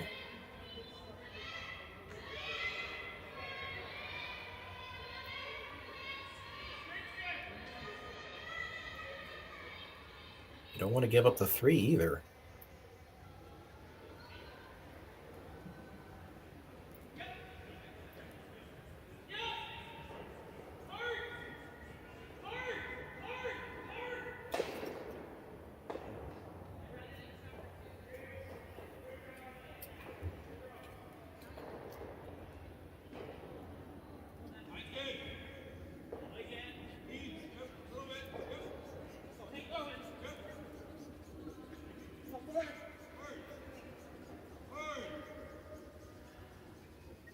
Really interesting situation here.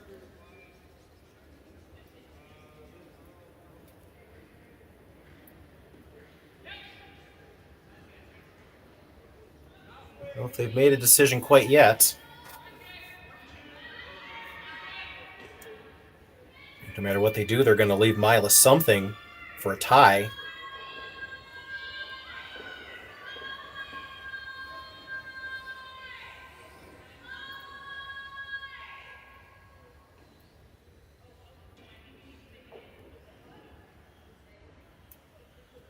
So they are going to play on the open stone.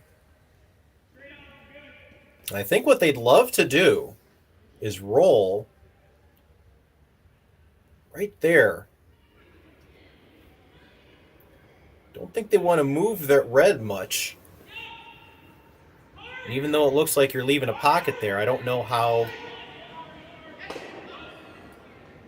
2 would be possible. If this one sits back button, and you've got 2 reds.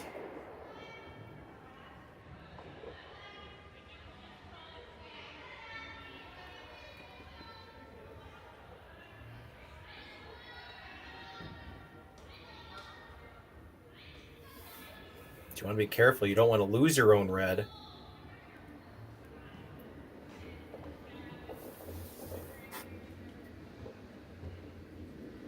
All the discussion does seem to be around where to play that stone. How hard to hit it, where does it go? It is risky because you are playing it in such a way that you're going to lose that red. Splitting the 12 and 8.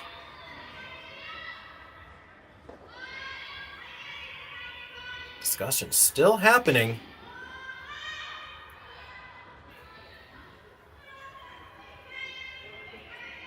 I'm sure you all have a shot in your head. If you were in this situation, what would you do? Both, what would you do if you were Kerri Einarson, and both, what would you do if it was you personally throwing the shot? And I'm sure those are 2 different answers.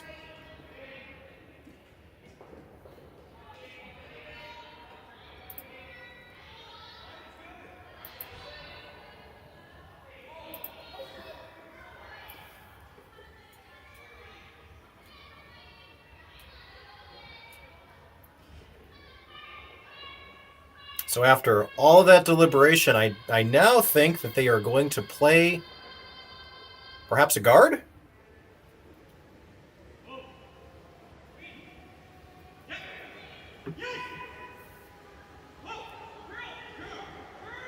No more talk.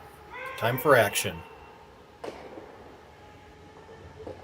Here is Kerri's last rock of the 8th end, trying to prevent a score of 2. This may just be a straight guard.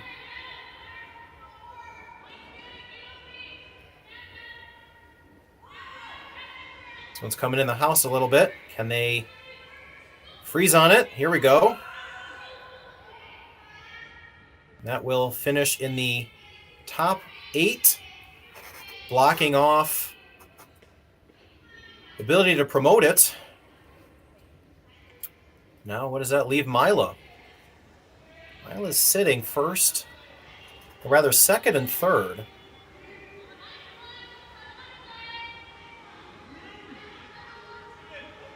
Second and third. Is there a pick opportunity? I think they're looking at a couple different opportunities here. The team's going to bring the coach back out for another confab.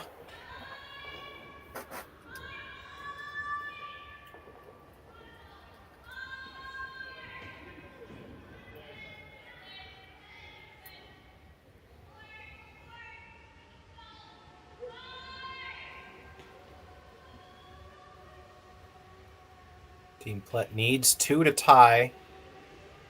Is there a shot for 3 and the win? Don't see a realistic shot for 3.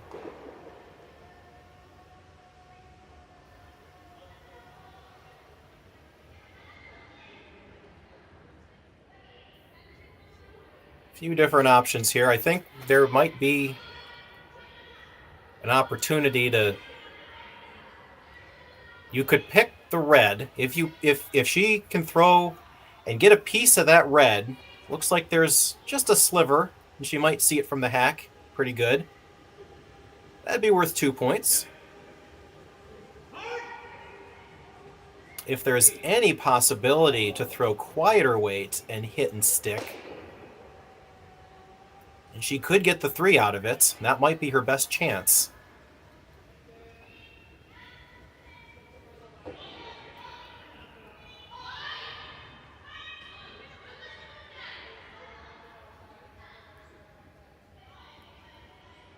All things being said, this has been a remarkable showing for this young team, playing a 4-time national champion, both yesterday and today.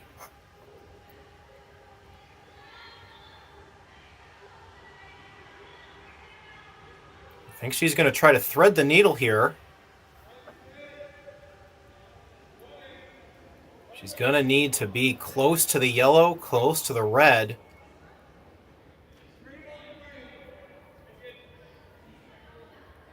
She needs to push that shot stone at least out of the 4-foot. This is going to have to be well managed by everyone here. There is an opportunity for this to be worth 3 points. If she does that, she would take the win and move on to the semifinals. Big shot here.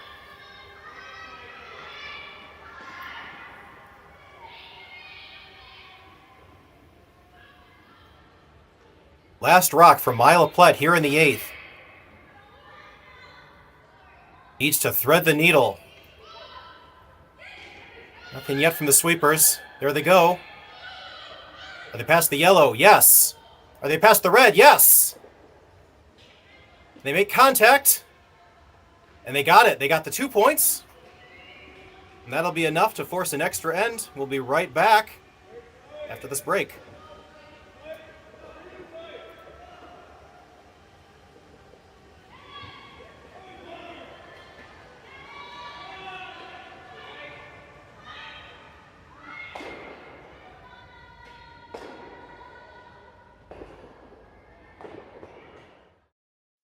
I don't remember a time when curling wasn't a part of my life.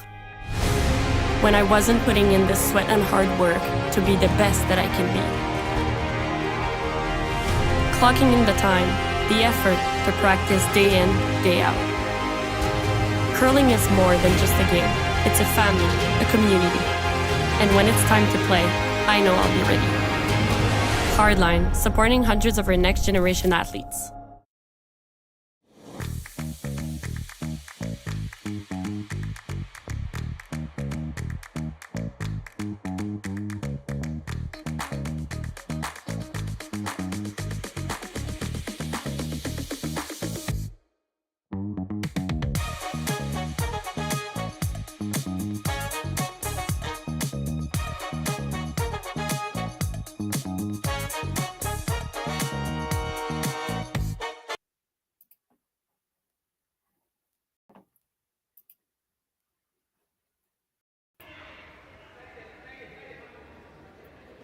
And we're back here at the Saville Grand Prix. Quarterfinal game between Kerri Einarson and Myla Plett. And Myla Plett forcing this into an extra end with a beautiful, immaculate, quiet weight tap to score 2 points.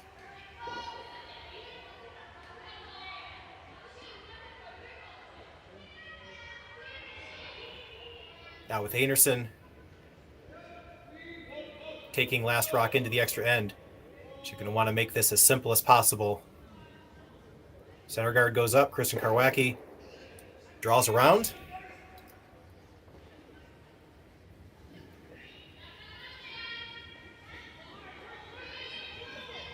Very good shot by Kristen. Allie Iskew now will try to freeze. And they're going to need more than that if they want to take this game. Everyone coming out to help now. Need this one over. This one's starting to stop. Is it going to get over? Is it going to get over? It will not. Hogged rock. Unfortunate. Kerri, unable to take the center out, will draw around herself.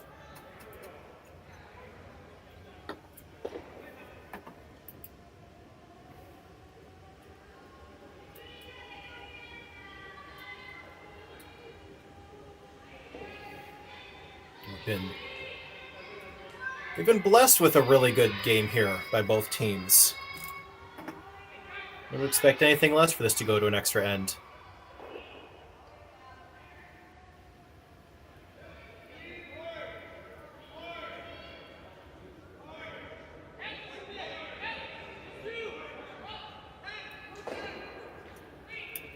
So Karwacki's second shot is going to be a little heavy, does bounce off.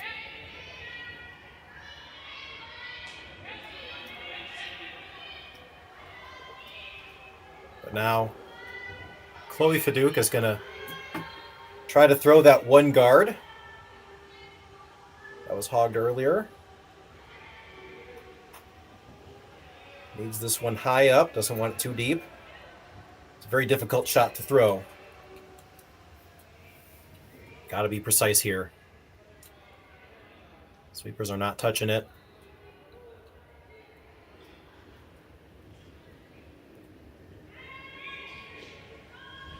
Should settle in nicely. Little deep. Gonna take a go at it, see if they can get them both.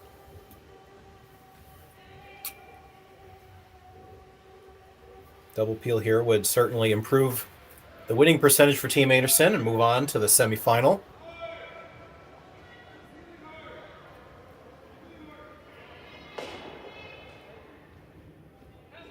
Nothing yet from the sweepers. But 1, 2, they got it. Double peel made by Joanne Courtney. Leaves a corner guard and nothing else other than the two in the house. Speaking of who they're going to play, Minjun Kim and Caitlin Laws are tied in the 8th, and Kim scored 3 in the 7th. So that's a 5-5 game with Laws hammer in the 8th.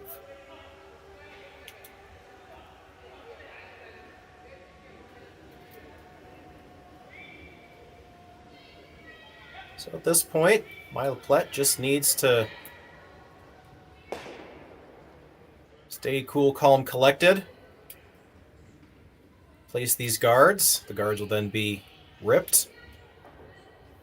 Going to find somewhere, somehow, to force a steal. It's a tall order.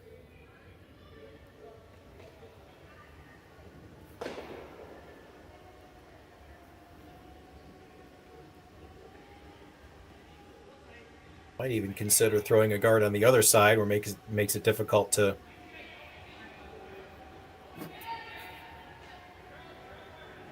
get rid of and possibly crash into one of the Reds. Peel's made here.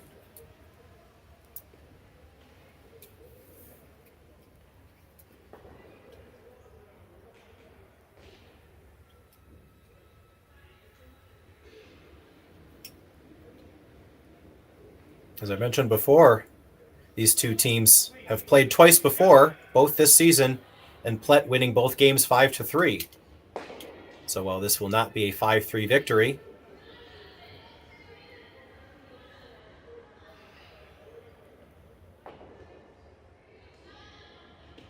this young team certainly has impressed.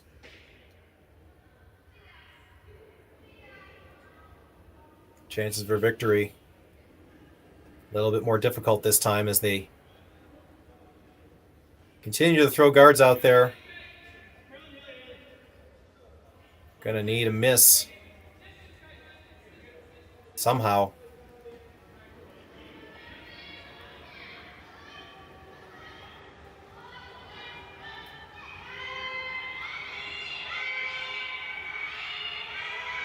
Sweeting doesn't miss these though.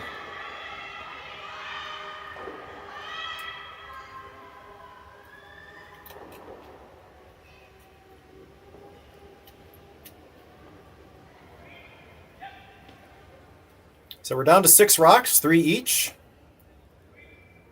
Maybe time to start making some type of play in the house. I'd throw one more. Center guard.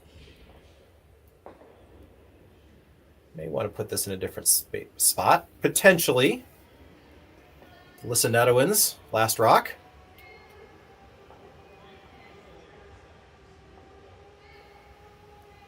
Of the esteemed Netowin curling family in Alberta.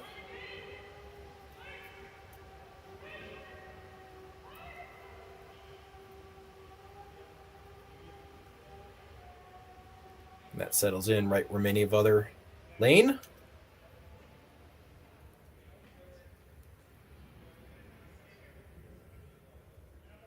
Similar shot here for Val.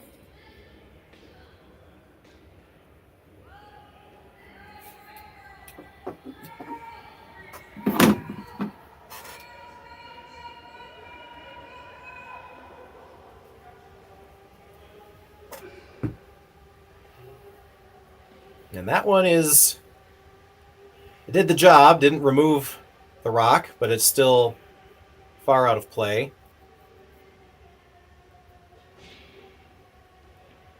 Now it's time for skip stones.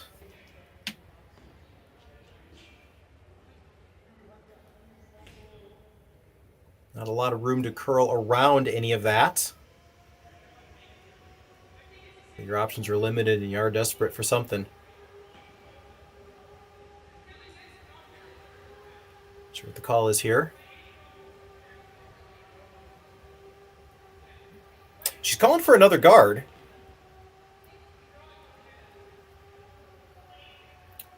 If you look overhead, is there a space to draw around those 2 reds? And if there's space to draw around, then maybe the guard is the call. They are going to call Coach Netowin down to the far side of the sheet and talk it over. Myla's first thought is to throw a guard. More on the center line this time.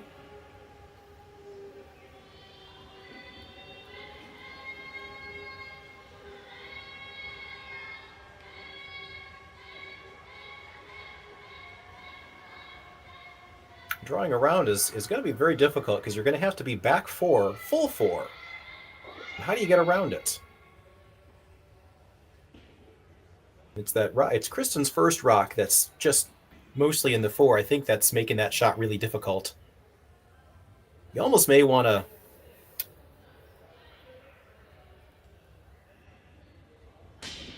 hit that red stone and just bump it back into the back 8. And then you've got something to freeze on. Obviously, the steal is going to be very, very difficult, but you need those rocks to help you somehow.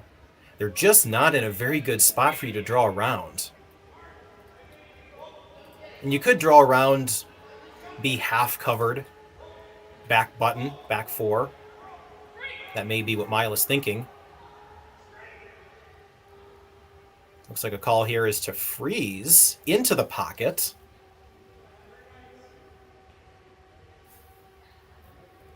I think no matter where this one finishes,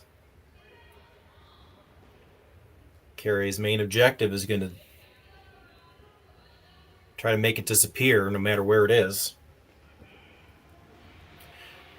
So the call here, freeze into the pocket.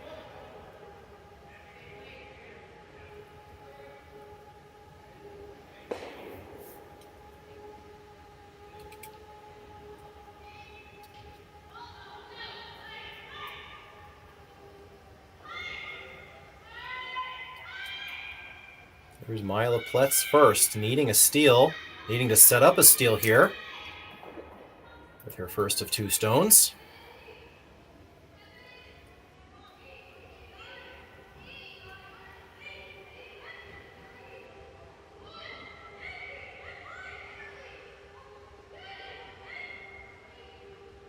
Needs the perfect angle here.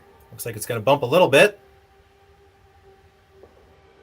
That's just going to freeze right onto shot stone. Hard to tell if it's second or third shot. My guess is third shot.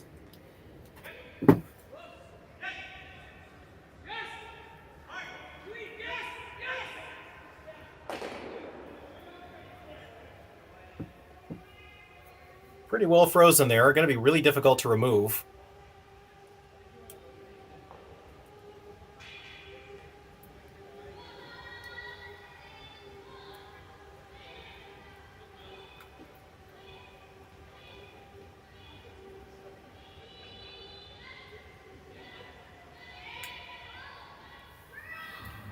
So how does Kerri Einarson prevent a steal opportunity is the question.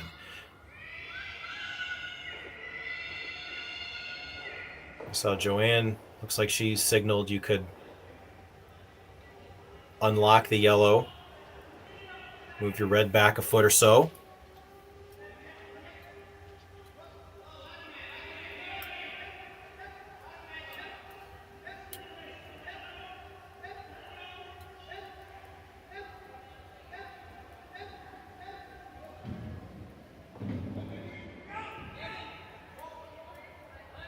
Seem to like tapping up one of those.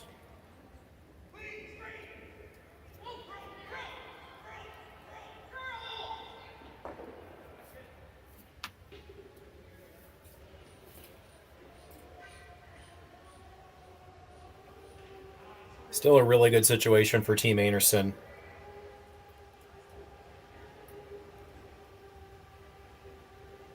Not a lot of places that Myla can hide with her second. Plus, if she does draw around, then that yellow-red's lined up to be easily promotable. But I think the call here is to tap up and make it better. I think they chose the outside stone.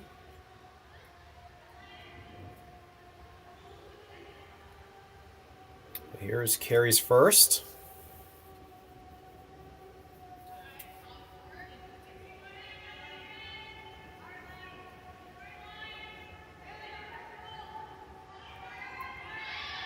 Kristen and Joanne working this one really hard. Are they going to get there? It's coming up light. Are they going to get any touch on it? That is going to... That's going to cover that yellow-red combo a little bit. I don't think that was the call. They didn't want to guard. I think they wanted to bump that up a little bit. Now, that rock is covering the button a little bit. So there is a chance here for Myla to potentially just do a straight draw and be back button. And that would leave Kerri a fairly simple promote.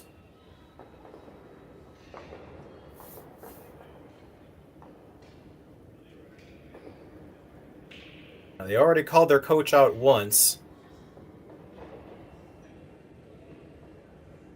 Normally, on the World Curling Tour, there are not timeouts and coaches, but this year they are allowing those.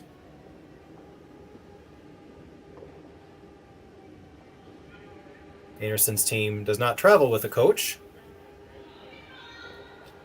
Normally, they'll have a coach for provincials and national and international championships, but in this case, it's just those four.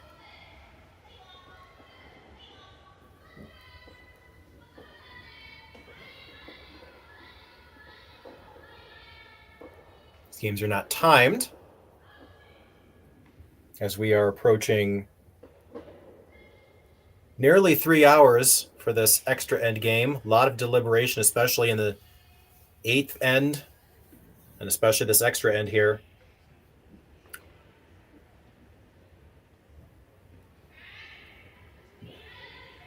A lot of possibilities here.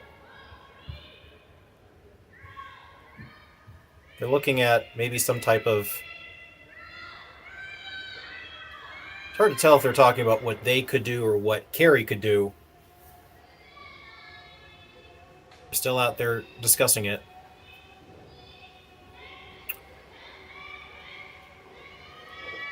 I think the reality of the situation is whatever you do, Kerri's going to have a shot to win. So, best advice that I, not an elite coach, could give is throw the shot that you're comfortable with,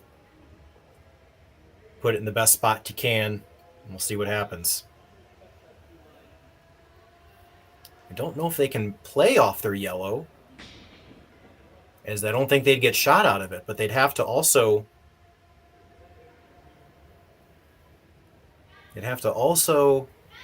remove 2 reds or get them out of the way.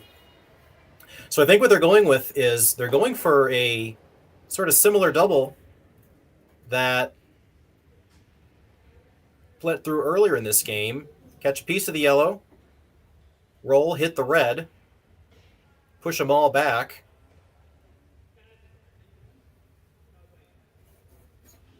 and then sit one under cover and let Kerri either make a short run or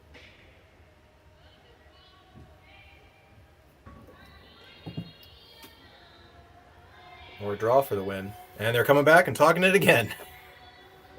May not have liked it out of the hack.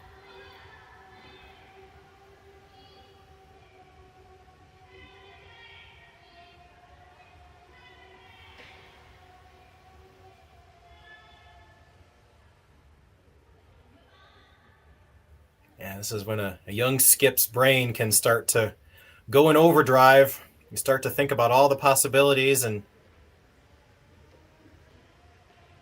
it's really just a matter of pick a shot, believe in yourself, believe in that shot. And they have now changed it. It looks like they are now going to do the straight draw. See if they can get back button, back 4. This is a very much simpler shot as well. And it's not going to be a guaranteed easy shot for Kerri here, but I think they're now settling on the draw. Here we go. No going back now. Myla Plett's last rock. Needs full 4. Make Kerri throw her last. Sweepers are on this. No worry about it. It's not curling a whole lot. Needs to curl. Is it going to curl? Needs full 4. Is it going to get there? Is it going to get there? And it does get there for shot stone. It is mostly open, though. So Kerri Einarson just needs to hit a piece of it. Beautiful weight by Myla there. Just didn't have the line.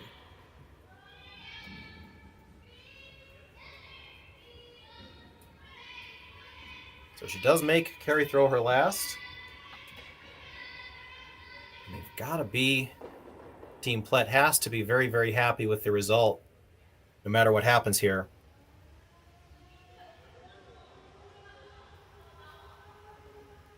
There's Kerri Einarson's last rock. Just needs to make contact on this open yellow stone.